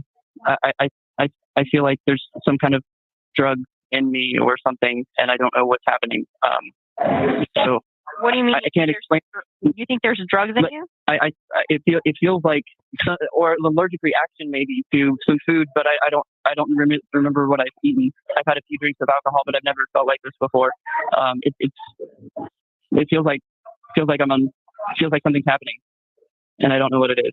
So. Okay, how old are you? 41. You're 41? Yes. Okay. And was this accidental or was it intentional? I have no idea what happened. So completely accidental. I don't know what I don't know. I feel like I need some medical attention, please. Okay. Are you feeling violent? No. Okay. Understood. What's your name? Right now, sometimes it feels like it's getting difficult. Okay, so your breathing's not normal for you. Do you know what you took or what you ate? I ate the food that was here, and I drank a couple of glasses of white wine. Okay, so you've had wine and you've ingested some of the food that's there? Yes. Understood. And when did you take it? I mean, we've been eating for the past hour and a half or something. Past hour and a half? Okay. And that was from the food? Yes. Okay, and have you... Small sips. I have not had much to drink. Okay. But it's been approximately the same time frame? Yeah, we've been drinking a little bit here and there throughout the night. It's a wedding. Yeah. Paramedics are on the way to help you now. Just stay on the line with me. I'm going to tell you exactly what to do next. Just from now on, don't have anything else to eat or drink that might make you sick or cause further problems. I want you to go ahead and rest in the most comfortable position for you. Now, before the responders arrive, are you on any medications? No. Okay. And where exactly in the clubhouse are you? I mean, it's just one big room. I'm just here inside the building. Okay. You're just inside the clubhouse? Yeah. Okay. And what are you wearing? I'm wearing a black suit. In front of the clubhouse? I think I can walk there. I'm leaned up against the wall, so I'm trying to remain focused. Okay. With you as long as I can. If anything does change, I need you to let me know until the paramedics arrive, okay? Okay. Okay, I know you said you're leaning up against the wall and you can try and meet the units out front. Can you lean on the wall that's outside of the clubhouse so they can meet you out front? Are you with somebody that can help you? Yes. How far away are they? It's really cold outside. Okay, they should be there shortly, which is why we're trying to go ahead and make sure that they could get to him. Okay. It's also, I mean, it's a wide open room. It's like not the least bit crowded where we are. Food and the wine? I did not. Okay. And when did you start feeling weird? We were listening to the music outside, and we came into this clubhouse and started talking. And then I started feeling very weird, like I'm losing track of time. Time's dilating. My heart rate feels pretty high. You said your heart rate feels really high? I mean, I guess I have an Apple Watch. I can take it, but it feels higher than normal. Okay. Hold on a second, taking it. But I'm feeling like it's 150, so it's as if I'm running a marathon. Okay. That's my 150 to, well, maybe not, but 150 to 160 is my running heart rate. You said it's 150 to 160? Don't feel totally. 150 to 160 would be my running heart rate, and that's 151 right now. And my mouth is really dry. And okay, you said you took this with your Apple Watch? Yes, I feel like I'm going in and out. Do you feel like you're going in and out? Yeah, I'm going in and out. Okay, you're doing great, okay? Just stay on the line with me. Just let me know if anything else is changing as we go, okay? And then just let me know when the paramedics are right with you. Hello? Hello? Hello? Can anybody hear me? Oh, I feel some pressure in my head. You're feeling pressure in your head? Hello? You're feeling pressure in your head? Hello? Can you hear me? I accidentally took you off the speaker. Okay, you're saying that you're feeling pressure in your head? Yeah, there's like up above my left eye, like right in my temple, a little bit above that on the left side. Okay. And I'm feeling like I'm going in and out of consciousness. Okay. Can help walk you out to the front? Because I don't are think pulling up. They need to come in. You don't think you can walk straight? I do not think I can walk out there. I probably should sit. That's okay. I want you to rest in the most comfortable position for you until they get to you, okay? My heart rate is going up. What is your Apple Watch telling you now? It's 145. Your heart rate is 145? I feels like it's beating out of my chest, but I can feel it pounding. Okay, Timothy, they're almost with you, okay? They should be there very shortly. Thank you. And I want you to rest in the most comfortable position until they get to you. I sat down. Okay. Can you send somebody to go get them at the front? So you could stay sitting down? I'm working my way. If there's a way to the front that's through, I didn't figure that out. So. Okay, do you see the fire department pulling up? Yeah. Okay. So I'm going to let them know that you're meeting them out front so you could direct them over to the patient. Do you actually see the paramedic? Yeah, they're right here. I'm going to let you go so you can speak with them, okay? Okay. Thank you. Yes, ma'am.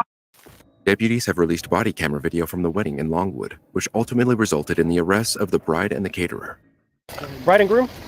Yes. You're bride and groom? Yes, sir. Okay, a couple questions for you. Yes, sir. In the video, the deputy continues questioning the groom about whether there was marijuana in the food and who may have put it there. The groom said in the video that some of the guests used marijuana and may have brought their own edibles, but he said he was unaware of anything in the food. Whether it was the caterers on their own accord or if it was with their permission or what happened. It could have been. I mean, I'm not going to lie. People here are, consume marijuana. I mean, it's. I think people probably had. I wouldn't be surprised if people had like their own edibles. But if somebody put it in the food for everybody, including minors or whatever the case might be, then that's where the problem kind of lies. Absolutely. The video ends with the deputy reporting more people who said that they are not feeling good, as other deputies are bagging up leftover food as evidence. According to an arrest affidavit, the lasagna and a piece of bread collected at the scene tested positive for THC. The bride, 42-year-old Danya Glani, and the caterer, 31-year-old Jocelyn Bryant, were arrested and both faced charges of tampering, culpable negligence, and delivery of marijuana.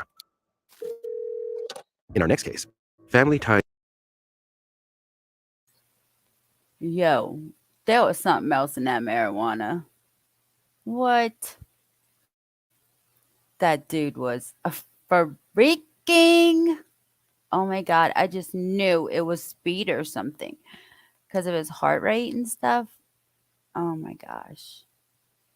Then the bride did it. Yo, oh my God, she conspired with the caterer. Was she trying to kill all the guests? I'm sure she wasn't trying to kill nobody. Like, was she trying to let everybody have a good time and do just, maybe had an allergic reaction? Exactly. See you later. That's what I think too. But was like she fed it to everybody. Was she just trying to get everybody high to have a good time? Was she intentionally trying to hurt people? Because we don't know what else was in there, besides the marijuana. I don't know. That's crazy. Mean nothing when addiction takes hold. On February 15, 2018, 55-year-old Vicky Zabala was found dead in her own home on Torrington Avenue, Ohio, after her mother, Janet, received a worrying call from her son. Where's your emergency? What's the problem? Yes. I find my sister, I have a claimant. My brother killed my sister, I think. She's on the floor. She's in her living room on the floor, non-responsive. She's been beaten up. Okay, is she breathing? I don't know. What makes you think your brother killed her? He called my mother and said, call the coroner. She's dead. Okay. Vicky, oh my God. Where is Vicky? He has her car. He took her car. Her car's not here. Okay. Oh my God. Your brother called your mom and said that he killed her, that you need a coroner? Yes, he said, call the coroner. She's dead. So I came over here to check. Please, somebody get here quick. Okay. I don't know. Yeah, how do I check for a pulse? I don't know. She's breathing, okay? I don't know if she is. Okay, check for me while the officers and the paramedics are on the way. What's your brother's name? Mark Schenkel. She's stiff. Oh my God. Mark, what's his last name? Schenkel. Shankle. How old is he? He's in his 50s, 54 maybe. I can't remember. I can't think right now. Did you say she's stiff? Do you think she's beyond Yeah, help? her arms. Yeah, she's on her back, and we're trying to find a pulse on her arm. Is she beyond help? Is she blue? Do you know? Can you tell? Oh, I can't tell. I saw poop. He covered her with a blanket and everything. Okay. Does she have any kind of wounds on her at all? Her face is beat up. Her face is all beat up. He probably choked her. Do you know how long ago he left? I don't know. My mom, I don't know. My mom had the phone call. I don't know. You called your mom? It had to be around 6 because she called me. Oh, she's stiff. Okay, she's stiff. Her fingers, I can't even get her fingers straight. Okay, is she in a vehicle? No, she's on the floor. I'm sorry, your brother in the vehicle? She's in her vehicle, yes. What kind of car? Oh my God. I don't know. It's a Chevy. My mom has the phone number that he called from. I don't know, it must have been a payphone or something. Okay, what's your sister's name? Vicky Schenkel. Vicky Schenkel Zabala. Victoria? Yes. Victoria Schenkel Zabala.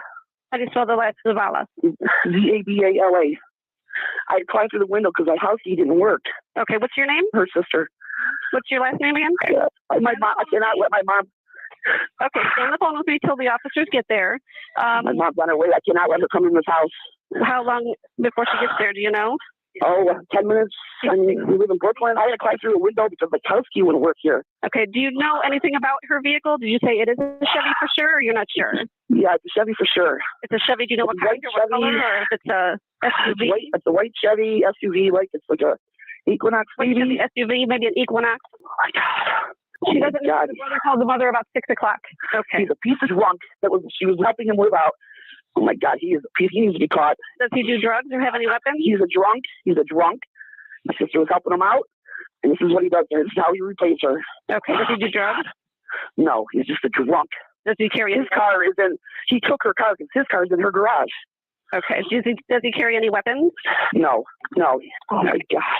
Okay, just stay on the phone with me until they get there. So you have no idea how long ago this may have happened or how long ago he may have.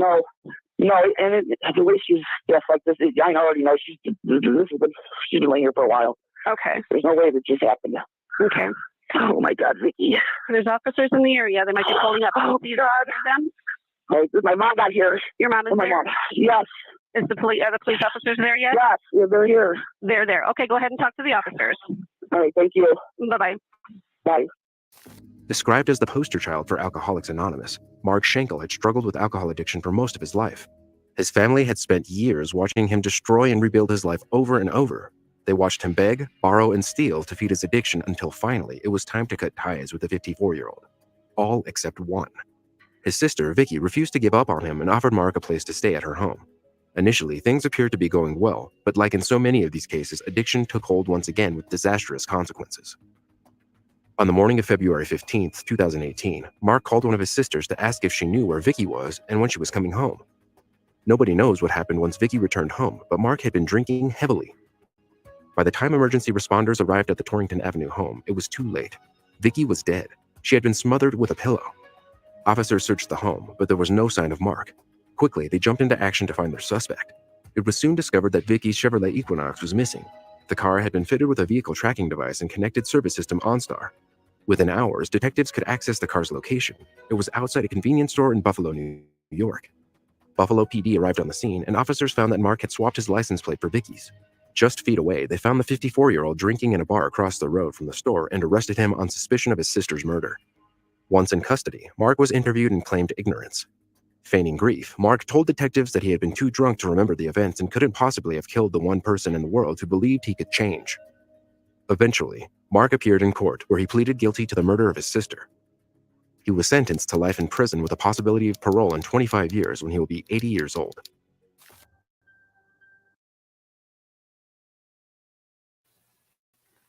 That's just sad. And I can't imagine like having a phone call saying she's dead and then the sister having to go check with that phone call from her brother in her head and then get there and find her. I just cannot imagine what she went through at all. Her own brother.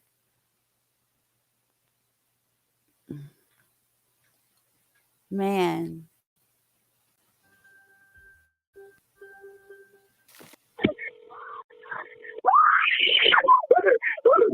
Pittsfield 911.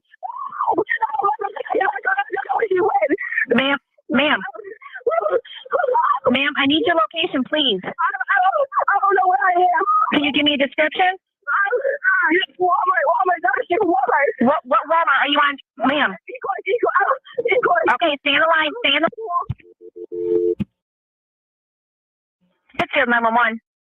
Yes, hi. I'm on Ellsworth Road by Silverleaf neighborhood. Yes. And I believe somebody hit someone here.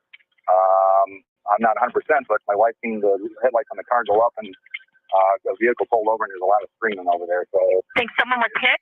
it sounds to me like, yeah, it might have been a hit and run. The car was still going of a person. Yeah. All right, Ellsworth and Silverleaf. Well, just up from Silverleaf neighborhood, yeah, there's a vehicle pulled over off the side of the road, and there's a bunch of people standing out there right now. Okay, we'll get someone on the way. Thank you. Mm-hmm. Oh my God. Pittsfield 911. Hi, yes. Somebody's been hit. Yeah, well, I'm trying to get everybody on the way. Okay. Yes, please. Multiple calls. We can't find it. Okay, I'm getting everybody on the way. Thank you. You're welcome. Frantic 911 calls from people who saw the initial impact, including a call from the driver who struck Bishop, came through thick and fast. The incident happened in Pittsfield Township at Ellsworth Road and Silverleaf Drive. The second vehicle that hit 14-year-old Samaya Bishop dragged her to the area of Michigan Avenue and I-94, 2 miles away. The first driver who hit the teen stopped, but police continued to search for the second driver. 3 months after the horrific incident, Samaya was finally discharged, tearfully saying goodbye to the staff as she left the University of Michigan's C.S. Mott Children's Hospital, her home since October. Samaya says she doesn't remember much about those terrifying moments, and although she says the past few months have been challenging, she remains optimistic. The 14-year-old spent her final hours in the hospital receiving physical therapy, and her mother received instructions about Samaya's wheelchair. As she continues to recover, Samaya says she will be homeschooled, and she hopes her story will teach others a lesson about life. Samaya wants to remind others to be strong and never give up.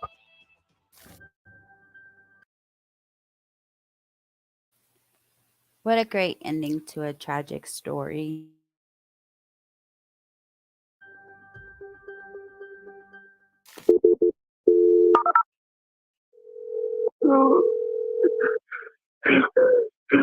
What is the address of your emergency? Okay, and what city is this in? Okay, and are you in a subdivision or a Milton Park? No, I'm at the house. We're right on the road. We're right in front of Gwen Smith's house. Right in front of Christmas house? Gwen Smith. Okay, and what's your name, please? What's the phone number you're calling from? Okay, and what's the problem? Tell me exactly what happened.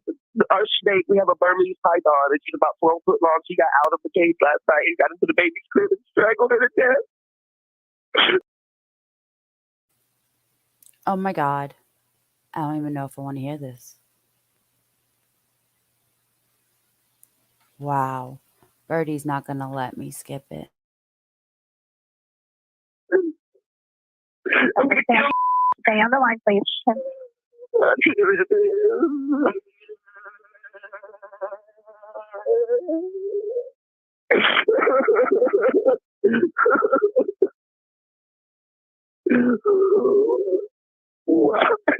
Okay, I do have help on the way there for you, sir. I need to ask you some more questions, okay?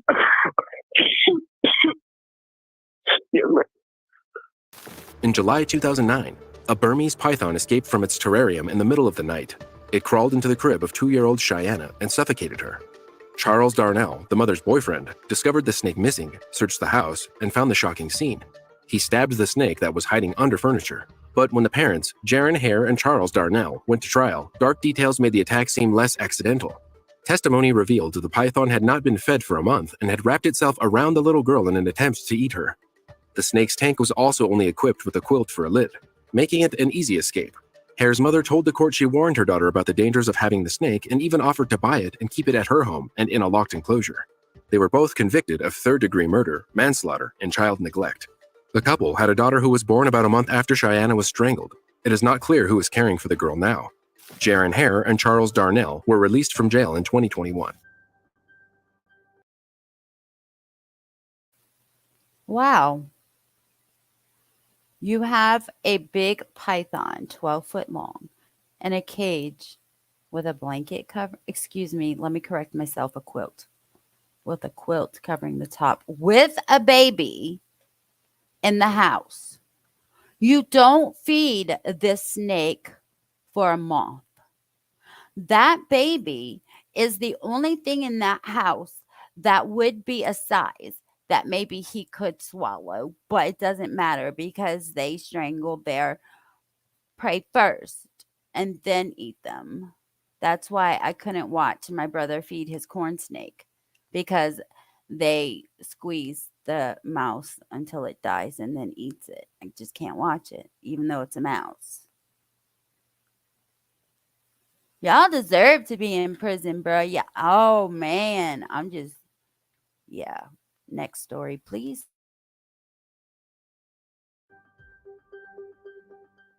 He wasn't asking me to get back together with him. He wanted me to spend the last moments of his life with him. These are words spoken about 28-year-old Brett Lee Curtis, who called 911 himself. 911, where's your emergency? I have been kidnapped and we are being followed. He's threatening to kill me if they keep calling him. Okay, what's your name, ma'am? Okay. Okay, are you in the car with him? Yes, I'm in the back. Okay. He's got a gun. He's got a 9mm. Okay. Do you have any other weapons in there? Yes, Okay, do you know what kind of weapons he has? I think he has two. He's got a rifle. Okay, and what? Yes, he says that he's taking me home. He wants. You're going to get hurt. he says that if he tries to stop him before then I'm going to get hurt. Okay.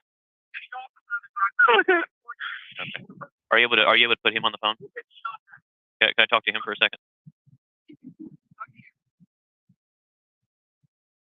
Ma'am? Get them off my ass. Hey. They can follow me at a distance. I will drive around 80 or 90 safely. She is going home. Okay. Sir, why don't you just pull over so we can end this peaceful? That's not going to happen. Why is that? So, sir, why don't you just pull over and let's end this? I heard you the first time. It's not going to happen. Maybe you didn't hear me.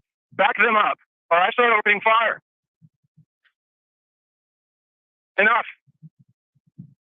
Sir, why are you running? 911, where's the emergency? You're risking this woman's life. We're heading south on I-95. You've got 3 officers ganging up on me right now, and I have enough ammunition to kill her and myself. Get her off my ass now! They are more than welcome to follow me at a distance. If they continue to do this, people are going to get hurt. Okay, sir. 911, where's your emergency? If the officer following me does not break off pursuit, then people will be hurt. Okay, where are you? Enough. Where are you located? I don't even know what officer is following you. Enough. Okay. Get him off can my you tell ass. me where- I don't know what officer you're talking about, sir. Can you let me know where you are so I can let the officer know? Okay. We're going south on I-95. If he continues to follow me, I will fire a warning shot. The 3rd shot will not be a warning. Is that understood? Okay, so you have a weapon on you? Okay. You guys don't seem to want to believe me. I'm just asking you a question. What kind of gun do you have? I am going to take this young lady back to her home. You will not intercede. You will not bother us. Is that understood? So you're going where? They are welcome to follow me at a distance, but I'm not telling you where. You understand? Okay. I don't really understand the situation that's going on. You don't need to. Either the police stay off of my ass and they stay well back, Okay. or I'm going to hurt people. Okay. Good deal. The whole ordeal started the day before, on the 29th of October 2013, as Curtis grabbed Elizabeth Hamilton just as she got off work. Hamilton had sought a restraining order from him and was scheduled to meet a judge the next day to discuss it. As hours went by without news from her daughter, the victim's mother signaled her disappearance. The chase started when a police officer finally spotted Curtis's car as it made its way down I-95. He warned the police that he would fire at them and at his ex-girlfriend if they kept following him. It all came to an end when the police managed to puncture the 28-year-old tires, which brought his car to a stop. This allowed Elizabeth Hamilton to escape unharmed. As for Curtis, he took his own life before the officers had the chance to arrest him. Hamilton later explained that Brett Lee Curtis had no intentions of getting back together. He just wanted to spend the last moments of his life with her. That's just petty. Petty shit. And then you two not the word I want to say, but you're such a freaking chicken taking your own life. Like, I want to say P word, but yeah. That's just the easy way out, in my opinion. Yeah, P word.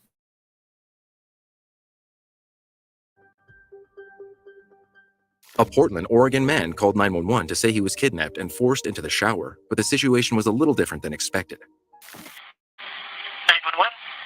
I just broke into a house, and the owner came home. You broke into a house? Yeah. Where at? I don't know. Okay, so are you still there? Yeah. Okay, so are you... I am so sorry. But this dude called 911 and said, I broke into somebody's house and the owner came home. Ha ha ha ha. How many people do that?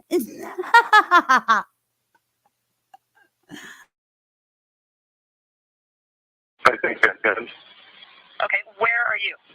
I don't know. You have no clue where you are? No. Where are you in the I'm up in the hills. Where are you in the house? They can hear me. Okay, what's your name? What's your name? I can't deal with this man. Totally acted like the victim. He's oh my god, hiding and talking about they can hear me. They can hear me. Oh my gosh.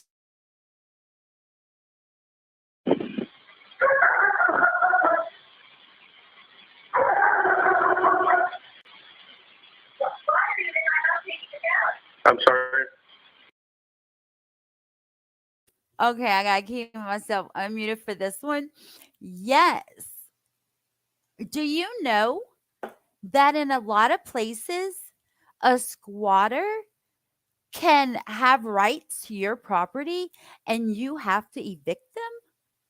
They can take over your home. It happened to someone that had like a winter home and a summer home, and someone was a squatter in their house. And when they got there, they had to evict that man, but that man had like some kind of way got the house. I don't know. It was freaky crazy. But oh my gosh, yo, he's taking a shower when then people get home. My name is Timothy Chappick.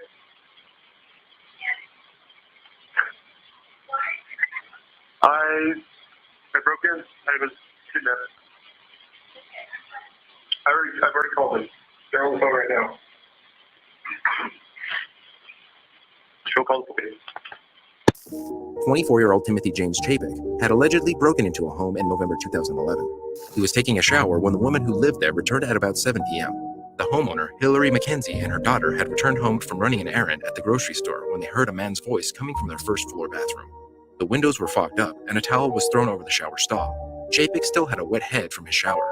McKenzie called 911 while standing on the front porch wearing slippers and no coat, and even laughing at times about the man who broke into her house. I have no idea. He was in the bathroom. Okay, hold on a second. And the door shut. And he said he's in there. And I said, who the hell are you? Okay. And he said, Timothy something. I totally forgot his name. Okay. And he said he broke in? He said he broke in and he was kidnapped and he was taking a shower. Okay. Chapek told police that a group of men had kidnapped him and put him in the bathroom. He was charged with a misdemeanor for criminal trespassing, but the showering intruder has an extensive criminal record for nonviolent crimes.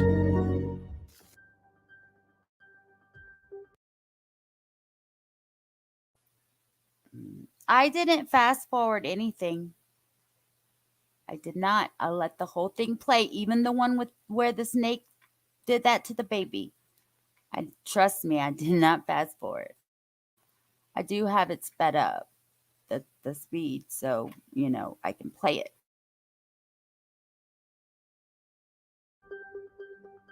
This 911 call revealed chilling new details in the kidnapping and murder of a Brownsville man. Brown Police is Jamie. How can I help you? Yeah, I'm in an address here in Military, and there's a guy who came in with guns and stole everything. I'm in a. Okay, ma'am. What did he have? What was he wearing, ma'am? They were all illegal aliens, and they took a truck, a Tahoe. They stole one of the Tahoes from here, a white Tahoe, a Chevy Tahoe. Guess it's Chevy. And they were all illegals. And they had. How do you know they were all illegals, ma'am? How many subjects were they? Hold on. Hello, I need an officer over here immediately to. Ma'am, yes. Did they have my husband? They took my husband. What else do you want me to say? They took your husband? Why did they take your husband? I don't know, man. They only took him. What's your husband? Es un secuestro, kidnapping. Me rompieron las cámaras y todo. Give me your husband's name. Reyes Bocanegra. Reyes Bocanegra? Ajá. Do you know why? No sé, yo no sé, nomás mándame una oficial para acá porque nos amarraron a todos. Los amarraron a todos? They took a white Tahoe and they took her husband. Did they have us out right? ¿Cuántos eran, ma'am? They're going towards Matamoros. They're going to go to Matamoros. ¿De Puente? Estoy para ir a Santa de Reynosa. ¿De Reynosa? Sí. So you all better get someone here immediately, ma'am, because my husband has his phone, and it's a Sprint phone, and he's located. That the male subject has a Sprint phone. Ma'am, if you have all this information, did you know the man? No, ma'am. I don't know him. Well, if you have all this information, how do you give me your name?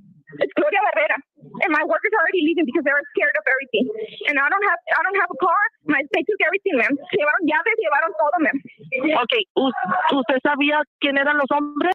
¿Vale? Eran bastante huérfanos, ma'am. Yo no le puedo decir nada ahorita. Okay, thank you. The call was made just minutes after 22-year-old Reyes Gilberto Bocanegra was kidnapped at gunpoint in the early afternoon. It all happened at the Mariscos Playa Azul seafood restaurant off Military Highway in July 2012. A woman who identified herself as Bocanegra's wife said the gunman stormed the restaurant, tied everyone up, and smashed their video surveillance equipment. When authorities found Bocanegra's SUV, his body was in the back seat. The 22-year-old had been shot execution style. Since the victim had a lengthy criminal record with a history of narcotics and alien smuggling, investigators believe the hit was drug-related. For more True 911 calls, watch this episode next.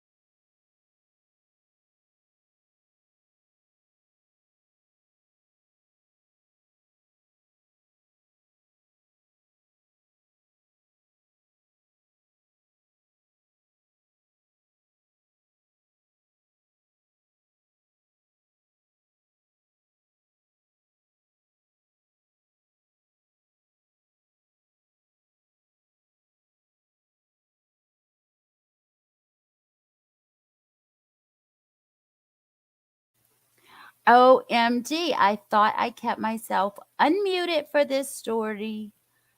Dang it. I said yes, FAFO. And I said, I wonder why, like, they chose this man. Like, freaking shot him execution style.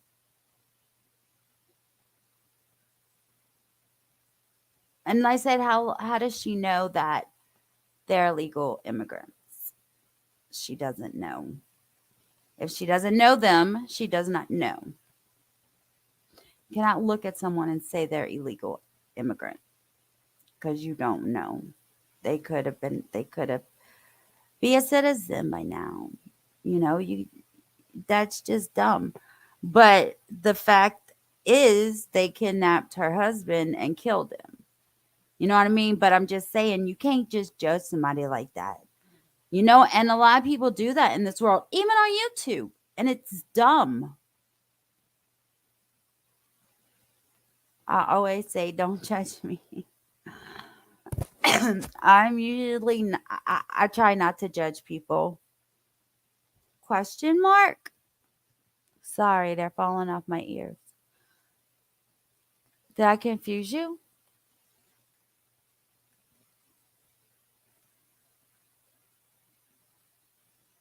No, I don't know. Oh, like maybe oh, okay.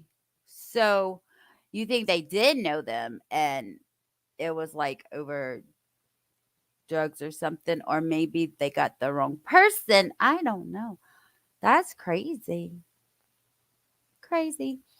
But anyway, Birdo, I've been there for 2 hours for you. I hope you hit that like button for me. Oh. I don't know. I don't think so, because usually you can tell when someone's using like a fake 911 call versus a real one. You know, with their tone and how they talk and what they say. You know, I don't know. I don't know. Well, I don't think we'll ever know. So you guys have a great night. Pray for me for the interview tomorrow. I'm really freaked out.